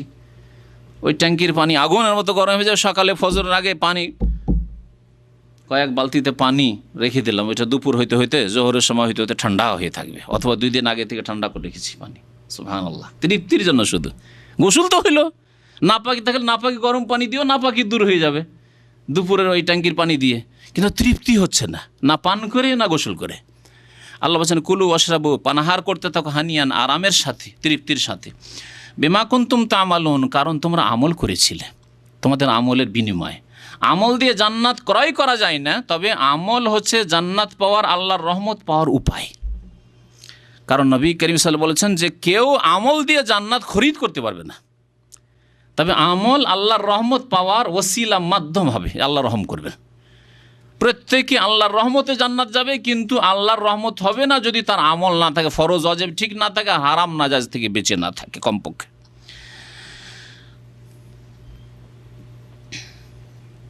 ইন্না কাযালিকা নাজজিল মুহসিনিন, তারপর আল্লাহ পাক বলছেন নিশ্চয় আমি এইভাবেই সৎকর্মশীলদেরকে প্রতিদান দিয়ে থাকি। মুহসিনিন আল্লাহ বলেছেন, মুহসিনিন আল্লাহর হকের ক্ষেত্রে, ইবাদত বন্দেগীর ক্ষেত্রে, আর মুহসিনিন মানুষের সাথে আখলাক আচরণের ক্ষেত্রে। এহসান, মুহসিনিন এহসান থেকে, তাহলে এহসান আল্লাহর ইবাদতে করতে হবে এবং এহসান মানুষের সাথে করতে হবে, আল্লাহর সৃষ্টির সাথে করতে হবে, মাখলুকের সাথে করতে হবে। ইন্নাল্লাহ ইয়ামুরু বিল আদলি ওয়াল ইহসান, আল্লাহ পাক ন্যায় বিচারের আদেশ করেছেন, এহসানের আদেশ করেছেন। এহসান ফিল ইবাদা, ইবাদতে এহসান হইতে হবে, এবং মুআমালাতে আদান প্রদান, লেনদেন, চলাফেরা, আখলাক চরিত্রে এহসান হইতে হবে, সদাচরণ হইতে হবে। অবিল ওয়ালিদাইনে এহসান, দেখলেন আল্লাহ পাকের ইবাদতে আল্লাহ এহসানের কথা বলেছেন, এবং মানুষের হকের ক্ষেত্রে, মাতা পিতার ক্ষেত্রে এহসানের কথা বলেছেন। ইন্না কাযালিকা নাজজিল মুহসিন, যাদের এহসান আছে ইবাদতে এবং আখলাকে, তাদেরকে আল্লাহ উত্তম প্রতিদান দেবেন, এই জান্নাত বলবেন হাদিসে আমি উত্তম প্রতিদান দিয়ে থাকি, জান্নাত দিয়ে থাকি। ইবাদতে এহসান কি? নবী করিম সাল্লাল্লাহু আলাইহি ওয়াসাল্লামের হাদিসে জিবরিল রয়েছে, আনতা আবুদাল্লাহ কান্নাকা তারাহু। যখন এহসান সম্পর্কে জিবরাইল আলাইহিস সালাম নবী করিম সাল্লাল্লাহু আলাইহি ওয়াসাল্লামকে জিজ্ঞাসা করলেন, মানুষের রূপ ধরে এসে মসজিদে নববীতে বলেছিলেন যে এহসান, আল্লাহ পাকের ইবাদতে এহসান, সৎকর্মশীল হওয়া, নিষ্ঠাবান হওয়া, ইখলাসওয়ালা হওয়া হচ্ছে এই যে আল্লাহ পাকের ইবাদত করবে এমনভাবে কান্নাকা তারাহু, যেন আল্লাহকে তুমি দেখে ইবাদত করছো, জানো দেখা যায় না কিন্তু যেন দেখে ইবাদত করছো, দেখলে যেমন হয়তো সেই রকমই ইবাদত তোমার, একবারে মনোযোগ দিয়ে। ইখলাসের সাথে। ফাইনলাম তখন তারাহু, যদি এইরকম উচ্চ পর্যায়ের এবাদত বন্দেগীকারী যদি না হইতে পারো, পরহেজগার না হইতে পারো, ফাইন্নাহু ইয়ারা, কমের পক্ষে এতটুকু ইমান এবং ইয়াকিন রাখবে, দৃঢ় বিশ্বাস রাখবে, ফাইন্নাহু ইয়ারা, আল্লাহ তোমাকে দেখছেন। শুধু নামাজের সময় নয়, কারণ অনেকে এবার এই হাদিসটি আনতাবুদ আল্লাহ, আল্লাহ নবী কি বলেছেন, হ্যাঁ আল্লাহর ইবাদত করবে। এই কথা বলেন যে তুমি নামাজ পড়বে, তখন নামাজের সময় তুমি আল্লাহকে যেন আমি দেখছি, অথবা আল্লাহ আমাকে দেখছেন ওই সময়। কিন্তু দোকানে যখন ব্যবসা করছেন, হ্যাঁ এক্সপায়ার মাল বিক্রি করে দিলেন, দেখছেন যে এটা এক্সপায়ার মাল, কিন্তু দেখছেন লোকটা মূর্খ, পড়াশোনা জানে না, নিয়ে যাবে, অথবা খুব তাড়াহুড়াতে আছে, এ দিয়ে দিলে নিয়ে যাবে। হয়েছে এরকম। একবার আইসক্রিম কিনছি এখানে সুপার মার্কেটে, এ বাড়িতে নিয়ে এসে দেখি এক্সপায়ার হয়ে গেছে, 2 সপ্তাহ আগে এক্সপায়ার হয়ে গেছে। জানে না, দোকানওয়ালা অবশ্যই জানে। এহসান না মানুষের সাথে এহসান করলেন, না আল্লাহর সাথে এহসান করলেন আপনি। তো এখানে এহসান মানে হচ্ছে আল্লাহকে যেন দেখে তুমি ইবাদতবন্দি করছো, অথবা কমের পক্ষে এতটুকু বিশ্বাস রাখো, ইয়াকিন তোমার জীবনে যেন প্রতিফলিত হয় যে আল্লাহ তোমাকে দেখছেন। আমি স্টিকার লাগাচ্ছি 2 নম্বরই, নিয়ে আসছি মাল থাইল্যান্ড থেকে, লিখছি মেড ইন বাংলাদেশ, হ্যাঁ তৈরি হচ্ছে এখানে জেদ্দায়, আর লিখছি আমি মেড ইন জাপান, মানে যেই দেশের উপর আকর্ষণ আছে, ইত্যাদি ইত্যাদি। না, কখনো না। ডেট এক্সপায়ার হয়ে গেছে, আবার নতুন করে ডেট মারছি তাতে। এইভাবে কত রকমের যে জালিয়াতি ধোঁকাবাজি চলছে। আল্লাহ আমাকে দেখছেন, আপনাকে দেখছেন, এইরকম ধারণা আছে? আপনি আপনার মায়ের সামনে অশ্লীল ছবি দেখতে পারবেন? আপনার বাবার সামনে বসে অশ্লীল ছবি দেখতে পারবেন? আর এমনকি আপনার স্ত্রীর সামনেও আপনি অনেক কিছুই করতে পারবেন না। আপনি কারোর সাথে অবৈধ টেলিফোন করছেন, স্ত্রীর সামনে পারবেন? জুতা খাওয়ার ভয় আছে, আজকাল মহিলাদের ভয়টাই বেশি। হ্যাঁ না, ওই জন্য তো দাঁড়িয়ে রাখতে পারেন না অনেকে, আর স্ত্রী পারমিশন দেন এর ভাই। যদি এত ভয় যদি হয়, তাহলে আপনার স্ত্রীর সামনে কখনো আপনি অন্য কোনো মহিলাকে টেলিফোন করতে পারবেন না? লুকিয়ে। এক লোকের ঘটনা শুনছি যে ও টেলিফোন করতো লুকিয়ে লুকিয়ে, স্ত্রী আছে তারপর টেলিফোন করতো। কী করতো? বাড়ি থেকে বেরিয়ে যেত, বাড়ি থেকে বেরিয়ে বাইরে ঘুরছে, ও স্ত্রীকে দেখাতে যে আমি একটু হাওয়া খেতে গেছি, একটু ওয়াকিংয়ে গেছি। আসলে কি কেন আধা ঘন্টাও টেলিফোন করে আসবে? দেখেন তাহলে স্ত্রীর ভয় কত। স্ত্রী যদি দেখে আর জানতে পারে যে আমি টেলিফোন করছি কোনো মহিলাকে, তাহলে আমার অবস্থা খারাপ করে দিবে। আর রব্বুল আলমীর স্ত্রীর রব, তিনি কি করবেন? কোথায় ইবাদতবন্দি, কোথায় ইহসান? আল্লাহ পাক রব্বুল দেখছেন যে তুমি অবৈধ কারোর সাথে কথা বলছো, হারাম কথা বলছো, তুমি কেন এই গুপ্ত সম্পর্ক তোমার। এইভাবে আল্লাহর হকের ক্ষেত্রে ইহসান কায়েম করতে হবে, আর মানুষের হকের ক্ষেত্রে সদাচরণ, ভালো আখলাক, ভালো চরিত্রে পেশ করা হচ্ছে ইহসান। যা আল্লাহ মাতা পিতা থেকে শুরু করেছেন, ওয়াকাযা রাব্বুকা আল্লা তা'বুদু ইল্লা ইয়াহু ওয়া বিল ওয়ালিদাইনি ইহসানা ওয়াবুদুল্লাহ ওয়ালা তুশরিকু বিহি শাইআন ওয়া বিল ওয়ালিদাইনি ইহসানা ওয়া ওয়াসাইনাল ইনসানা বিওয়ালিদাইহি ইহসানা। কত যে আল্লাহ পাক ইহসানের কথা বলেছেন। আর তারপরে ওয়া আহসিনু ইন্নাল্লাহা ইউহিব্বুল মুহসিনিন ওয়া আহসিন কামা আহসানাল্লাহু ইলাইক, যেমন আল্লাহ তোমার উপর অনুগ্রহ করেছেন, ইহসান করে তুমিও ইহসান করো, মানুষের সাথে ভালো আচরণ করো। আল্লাহর সাথে যে ইহসান করতে পেরেছে, আর আল্লাহর সৃষ্টি মাখলুকের সাথে যে ইহসান করতে পেরেছে, এমনকি নবী করিম সাল্লাল্লাহু আলাইহি সাল্লাম বলেছেন যে তোমরা যখন জবাই করবে, আর জবাই করে খাবেন, গরু খাবেন জবাই করে, খাসিটা এখন জবাই করে খাবেন, মুরগিটা জবাই করে খাবেন, তারপরেও নবী করিম সাল্লাল্লাহু বলছেন ইন্নাল্লাহ কাতাবাল ইহসান আলা কুল্লি শাই, প্রত্যেক বস্তুর ক্ষেত্রে আল্লাহ পাক ইহসান ফরজ করেছেন। ফাইজা যাবাহতুম ফা আহসিনি যিবহাতা, যখন তোমরা জবাই করবে তখন ভালো করে জবাই করিও, এহসানের সাথে জবাই করিও। সেখানেও এহসান করতে বলা হয়েছে, অর্থাৎ ধারালো অস্ত্র দিয়ে জবাই করিও, ভোঁথা অস্ত্র দিয়ে নয়, মোটা অস্ত্র দিয়ে না, তেজ অস্ত্র দিয়ে, যাতে করে তাড়াতাড়ি তার রুহটা, জানটা কবজ হয়ে যায়, আর আরাম পায় সেই জানোয়ারটি, পশুটি, পাখিটি।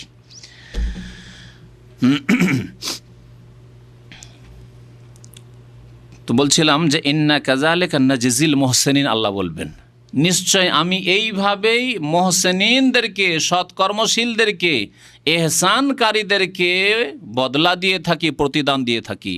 এহসানকারী হইতে হবে আল্লাহর হকের ক্ষেত্রে যেমন বললাম, আর এহসানকারী হইতে হবে মানুষের হকের ক্ষেত্রে, আখলাক আচরণের ক্ষেত্রে।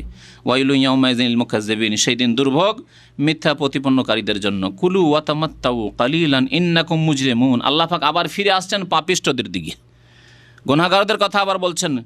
গুনাহগার কাফেরকে বেদিনকে সম্বোধন করে আল্লাহ বলবেন কুলু ওয়া তামাত্তাউ, তোমরা দুনিয়ায় ভক্ষণ করতে থাকো, খেতে থাকো, খুব খাও দাও, ওয়া তামাত্তাউ আর ভোগ বিলাস করতে থাকো, কালিলান অল্প সময়ের জন্য, কালিলান। আরে 60 বছরও যদি বাঁচেন কতদিন, আর কতদিন, আর আছে কতদিন, কালিলান অল্প সময়। ইন্নাকুম মুজরিমুন, নিশ্চয় তোমরা অপরাধী, নিশ্চয় তোমরা অপরাধী। আল্লাহ পাক বেনামাজিদেরকে কি বলেছেন কোরআনে কারীমের? এর আগে পড়েছেন না সূরাতুল মুদ্দাসসিরে, ফি জান্নাতি ইয়াতাসাআলুনা আনিল মুজরিমিন, অপরাধীদেরকে জিজ্ঞাসা করবেন আল্লাহ পাক রব্বুল, জাহান্নামীদেরকে জিজ্ঞাসা করবেন মা সালাকাকুম ফি সাকার, জাহান্নামে কেন তোমরা গেলে? হ্যাঁ, জান্নাতীরা জিজ্ঞাসা করবে জাহান্নামীদের সম্পর্কে, বা জাহান্নামীদেরকে জিজ্ঞাসা করবে, আল্লাহ পাক কোরআনে উল্লেখ করেছেন। কালু, তখন জবাব তারা কি দেবে? লাম নাকুম মিনাল মুসাল্লিন, প্রথম জবাব হচ্ছে আমরা নামাজ পড়তাম না। তাহলে আপনার নামাজ না পড়া, এক ওয়াক্ত নামাজ ছাড়া, ফজর ছাড়া, এটি আপনার বড় অপরাধ কোরআনের ভাষায়। আপনি অপরাধী মানে শুধু খুনি ভাববেন না, হ্যাঁ নিশ্চয়ই তারা অপরাধী। অপরাধী মানে শুধু সন্ত্রাসী ভাববেন না, নিশ্চয়ই তারা অপরাধী, কিন্তু আপনি বেনামাজি, আপনি বড় অপরাধী। অপরাধী মানে শুধু ভাববেন না যে মদ খায়, যে জুয়া খেলে, আর যে দুষ্টামি করে, সেই শুধু অপরাধী নয়, বরং আপনি নামাজে গেলেন না, হাইয়া আলাস সালাহ হাইয়া আলাল ফালাহ, আপনি বড় অপরাধী। আল্লাহ পাক বলছেন ফি জান্নাতি ইয়াতাসাআলুনা আনিল মুজরিমিন, অপরাধীদের সম্পর্কে জিজ্ঞাসা করা হবে মা সালাকাকুম ফি সাকার, জাহান্নামে কেন? বলবে লাম নাকুম মিনাল মুসাল্লিন, আমরা নামাজ পড়তাম না, মুসল্লি ছিলাম না। আল্লাহ পাক বলছেন যে তোমরা খেতে থাকো আর কিছু দিনের জন্য, অল্প সময়ের জন্য ভোগ করতে থাকো। ইন্নাকুম মুজরিমুন, নিশ্চয় তোমরা অপরাধী। ওয়াইলুন ইয়াউমাইযিন লিল মুকাজ্জিবিন, সেই দিন দুর্ভোগ রয়েছে, ওয়াইল নামক জাহান্নাম রয়েছে মিথ্যা প্রতিপন্নকারীদের জন্য, সত্যকে প্রত্যাখ্যানকারীদের জন্য। ওয়াইযা কিলা লাহুমুর কাউ লা ইয়ারকাউন, যখন তাদেরকে বলা হতো ইরকাউ, তোমরা নত হও, লা ইয়ারকাউন, তারা নত হইতো না। এই আয়াতের দুইটি তাফসির, একটি হচ্ছে বাহ্যিক তাফসির যে রুকু করা, রাকায়ার কাও মানে রুকু করা, তাদেরকে যখন বলা হয়তো রুকু করো মানে নামাজ পড়ো। নামাজের একটি রুকুন ফরজ হচ্ছে রুকু, আর একটি অঙ্গ দিয়ে কি বলা হয়েছে, গোটা নামাজকে উদ্দেশ্য করা হয়েছে। যেমন কোরআনে কারীম আল্লাহ পাক সিজদা করতে বলেছেন মানে নামাজ পড়ো, তাসবিহ করতে বলেছেন মানে নামাজ পড়ো। নামাজের একটি অংশ হচ্ছে তাসবিহ, নামাজের একটি অংশ হচ্ছে সিজদা। ওই রকম আল্লাহ পাক বলছেন ওয়ারকাউ মার রাকাইন, সূরা বাকারা বলেছেন রুকুকারীদের সাথে রুকু করো, মানে জামাতের সাথে নামাজ পড়ো। আমরা যেমন নিজের ভাষায় বলে থাকি যে ভাই আপনার চেহারাটা অনেক দিন ধরে দেখিনি, তার মানে কি ওর হাত দেখেছেন না, পা দেখেছেন, আর কিছু দেখেছেন না, মানে ওকে দেখেননি। ওই রকমই আল্লাহ পাক রব্বুল রুকু বলে নামাজকে উদ্দেশ্য করেছেন। তাহলে তাফসির কি হবে, ওয়াইযা কিলা লাহুমুর কাউ, যখন ওই লোকগুলিকে বলা হতো যে ভাইরে নামাজ পড়ো, ওই কাউ নামাজ পড়ো, লায়ের কাউন, তার রুকু করতো না মানে নামাজ পড়তো না, ফরজ নামাজ পড়তো না।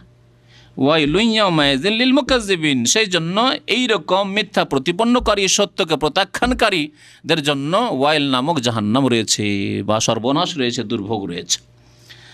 আর আরেকটি অর্থ হচ্ছে ব্যাপক অর্থ তাফসির, তা হচ্ছে ওয়াইযা কিলা লাহুমুর ইরকাউ, ইরকাউ রাকায়ারকাউ মানে ঝুঁকা, ঝুঁকে যাওয়া, নত হওয়া। কারণ রুকুতে কি হয়, মানুষ নত হয়, রুকু মানে নত হওয়া। শাব্দিক অর্থ রাকায়ারকাউ মানে ঝুঁকে যাওয়া, নত হওয়া। তাদেরকে যখন বলা হইতো যে তোমরা ইসলামের বিধানের সামনে ঝুঁকে যাও, শির নত করো, আত্মসমর্পণ করো, মেনে নাও, আল্লাহর প্রতি বিশ্বাস করো, রাসূলের প্রতি বিশ্বাস করো, পরকালের প্রতি বিশ্বাস করো, না দেখে বিশ্বাস করো যে আল্লাহ এবং রাসূল বিশ্বাস করতে বলেছেন, 5 ওয়াক্ত নামাজ মেনে নাও, রোজা মেনে নাও, যাকাত মেনে নাও, হজ মেনে নাও, ইত্যাদি। এই হচ্ছে ইসলামের বিধান, সার্বিক জীবনে মেনে নাও।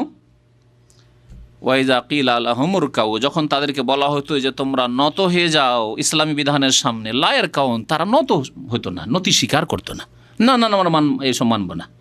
আরে চোরের হাত কাটা আজকাল বর্বরতা, না চোর আর কি অপরাধ করলো, 6 মাস নয় জেল দেবে,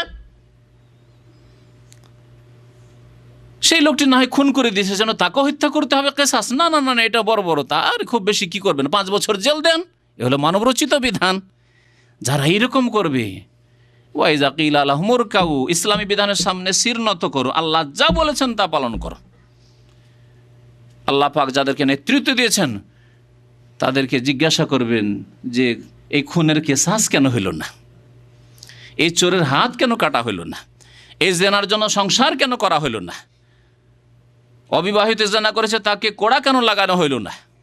লায়ার কাউন, কেন ঝুঁকনি এর সামনে? লায়ার কাউন, তারা ঝুঁকনি। ওয়াইলুন ইয়াউমাইযিল লিল মুকাজ্জিবিন, সুতরাং তাদের জন্য দুর্ভোগ রয়েছে যারা মুকাজ্জিবিন, যারা মিথ্যা প্রতিপন্নকারী, তাদের জন্য দুর্ভোগ রয়েছে। ফাবিআইয়ি হাদিসিম বাদাহু ইউমিনুন, এরপরে অর্থাৎ আল কোরআনের পরে, বাদাল কোরআন, বাদাহু মানে বাদাল কোরআন, কোরআন নাজিল হয়ে যাওয়ার পরে কোরআন বাদ দিয়ে কোন কথার প্রতি তারা আর বিশ্বাস করবে, ঈমান নিয়ে আসবে? এই আল কোরআন যাতে রয়েছে বালাগাত, যাতে রয়েছে অলংকার, যার ভাষা এত সুন্দর, যাতে রয়েছে গায়েব অদৃশ্যের অনেক কথা, যাতে রয়েছে অতীতের সত্য ঘটনা, যাতে রয়েছে উপদেশ আর নসিহত, যে আগের লোকেরা পাপিষ্ট, তাদেরকে কেন ধ্বংস করা হয়েছে, সৎকর্মশীলদেরকে সম্মানিত করা হয়েছে, এসব পেয়েও যারা ঈমান নিয়ে আসলো না আল কোরআনের প্রতি, ফাবিআইয়ি হাদিসিন বাদাহু ইউমিনুন, আর কোন কথার প্রতি ঈমান নিয়ে আসে? মানব রচিত বিধানের ওপর, সামাজিক বিচারের ওপর। আজকাল সমাজে যেসব সালিস হয়, সালিস বুঝেন তো না? সালিস মানে তৃতীয় পক্ষ, আরবি শব্দ, হ্যাঁ, সানি আর সালে, সানি মানে দ্বিতীয় আর সালেস মানে তৃতীয়। দুই পক্ষে ঝগড়া হয়েছে, তৃতীয় পক্ষ হয়ে যেহেতু বিচার সালিসগুলো হয়, এই জন্য একে আমাদের দেশের মানুষরা সালিস বলে। তো এই যে সালিস বিচার হয়, এতে কোরআন হাদিসের বাস্তবায়ন হয় না। আমরা শুধু বড় ওই নেতৃত্ব সম্পর্কে বলতে না গিয়ে গ্রামের সংশোধন করা উচিত। যেসব মণ্ডলগুলি রয়েছে, যেসব গ্রামের নেতা চেয়ারম্যানগুলি রয়েছে, এরা সামাজিক বিচার করে। সামাজিক বিচার মানে ইসলাম বিরোধী বিচার। যখন দেখলো যে এই দলটি একটু কমজোর আছে, এদেরকে একবারে সোজা করে দেয়। যখন দেখলো যে এরা আমাদের বিরোধী আছে, যে একবার ঠিক করে দিতে হবে এদেরকে। আর দেখলো যে না, এরা ফেভারের লোক আছে, অথবা এরা খুব শক্তিশালী, এদেরকে পারা যাবে না, এদের বিচার করলে অসুবিধা আছে, না না না, এদেরকে ছেড়ে দে, বরং ওদের পক্ষ নে। এগুলি হচ্ছে মানবরচিত বিধান। মানবরচিত বিধান ব্যক্তি জীবনে রয়েছে। আপনি নিজের খেয়াল খুশি আপনি প্রবৃত্তির পূজা করছেন, আপনি আল্লাহ পাকের ইবাদতবন্দি করেন, ব্যক্তি জীবনে আপনি মানবরচিত বিধান বাস্তবায়ন করছেন, তাহলে আপনি ওই বৃহৎ জীবনের কথা কেন চিন্তা করছেন? আপনার পারিবারিক ক্ষেত্রে আপনি পর্দা করছেন না, আপনার বাড়িতে ইসলামী পরিবার গঠন হয়নি, আপনার ছেলে মেয়েদেরকে ইসলাম শেখাচ্ছেন না, আপনি আপনার স্ত্রীকে আপনি ইসলামী পর্দা শেখাচ্ছেন না, আপনার স্ত্রীকে এখনও শেখাননি যে অবাধ মেলামেশা করতে হয় না, আমার যেসব আত্মীয়রা রয়েছে যেগুলি পর্দা করা ফরজ, তাদের সাথে তোমাকে সরাসরি গিয়ে তাদের সাথে বসে কথা বলা জায়েজ নয়, ইত্যাদি, এগুলি শিখান না, আর আপনি বড় কথা চিন্তা করছেন। তো আল্লাহ পাক রব্বুল বলছেন ফাবিআইয়ি হাদিসিম বাদাহু ইউমিনুন, এই কোরআনকে বাদ দিয়ে কোরআনের পরে কোন কথার প্রতি তারা ঈমান নিয়ে আসবে, বিশ্বাস করবে? আর কোনো কিতাব রয়েছে, আর কোনো বিধান রয়েছে যেই বিধান মানুষের সমস্যার সমাধান করতে পারে? মানুষের সার্বিক সমস্যার সমাধান একমাত্র ইসলাম করতে পারে। আজকে যখন আমেরিকায় অর্থনৈতিক সংকট দেখা দিল, অধঃপতন হলো গত 1 বছর 1.5 বছর আগের ঘটনা, আপনারা জানেন যে সেখানে যে সুদী ব্যাংকগুলি সব বসে গেল, সুদী যে কারবার ছিল সব বসে গেল, তখন সেখানকার কোনো মুসলিম নয়, বড় অর্থনীতিবিদ যারা অর্থনীতি বুঝে, তারা এই কথা বলতে বাধ্য হলো যে আমাদের ইসলামিক অর্থনীতি ছাড়া কোনো বিকল্প নেই, এই সুদী কারবার ছাড়তে হবে, সুদী অর্থনীতি বাদ দিয়ে ইসলামিক অর্থনীতি আমাদেরকে নিতে হবে, তাতেই রয়েছে আমাদের সমস্যার সমাধান। জি, আমরা যদি কোনো কাফের যদি ইসলাম সম্পর্কে সাক্ষী দেয়, সেটাকে খুব বড় করে দেখি, আর স্বয়ং মহান আল্লাহ সাক্ষী দিচ্ছেন, শাহেদ আল্লাহ, আল্লাহ সাক্ষী দিচ্ছেন আল কোরআন, যে তোমাদের সমস্ত সমস্যার সমাধান রয়েছে আল কোরআনে। তোমাদের দেশে নিরাপত্তার প্রয়োজন রয়েছে, নিরাপত্তা আসবে আল কোরআনের বাস্তবায়ন করলে। তোমাদের সমাজে নিরাপত্তার দরকার, নিরাপত্তা আসবে আল কোরআনের বাস্তবায়ন করলে। তোমাদের বাড়িতে শান্তি কায়েম হবে, স্বামী স্ত্রীর জীবনে শান্তি কায়েম হবে যদি তোমরা কোরআনী আইনের বাস্তবায়ন করো স্বামী স্ত্রীর জীবনে। কিন্তু আমরা তো পরোয়া করি না। আল্লাহ পাক রব্বুল যেন বুঝার এবং আমল করার তৌফিক দান করেন। আল্লাহ পাক রব্বুল যেন কোরআন কারীমের প্রতি ঈমান সার্বিক ক্ষেত্রে আমাদেরকে নিয়ে আসার তৌফিক দান করেন। কোরআন কারীমের বিধানের বাস্তবায়নের জন্য আল্লাহ পাক আমাদের সকলকে তৌফিক দান করেন, সর্বস্তরে তৌফিক যেন দান করেন। আমিন ইয়া রাব্বাল আলামিন। ওয়া সাল্লাল্লাহু নবিয়্যিনা মুহাম্মদ ওয়া আলা আলিহি ওয়া সাহবিহি আজমাইন।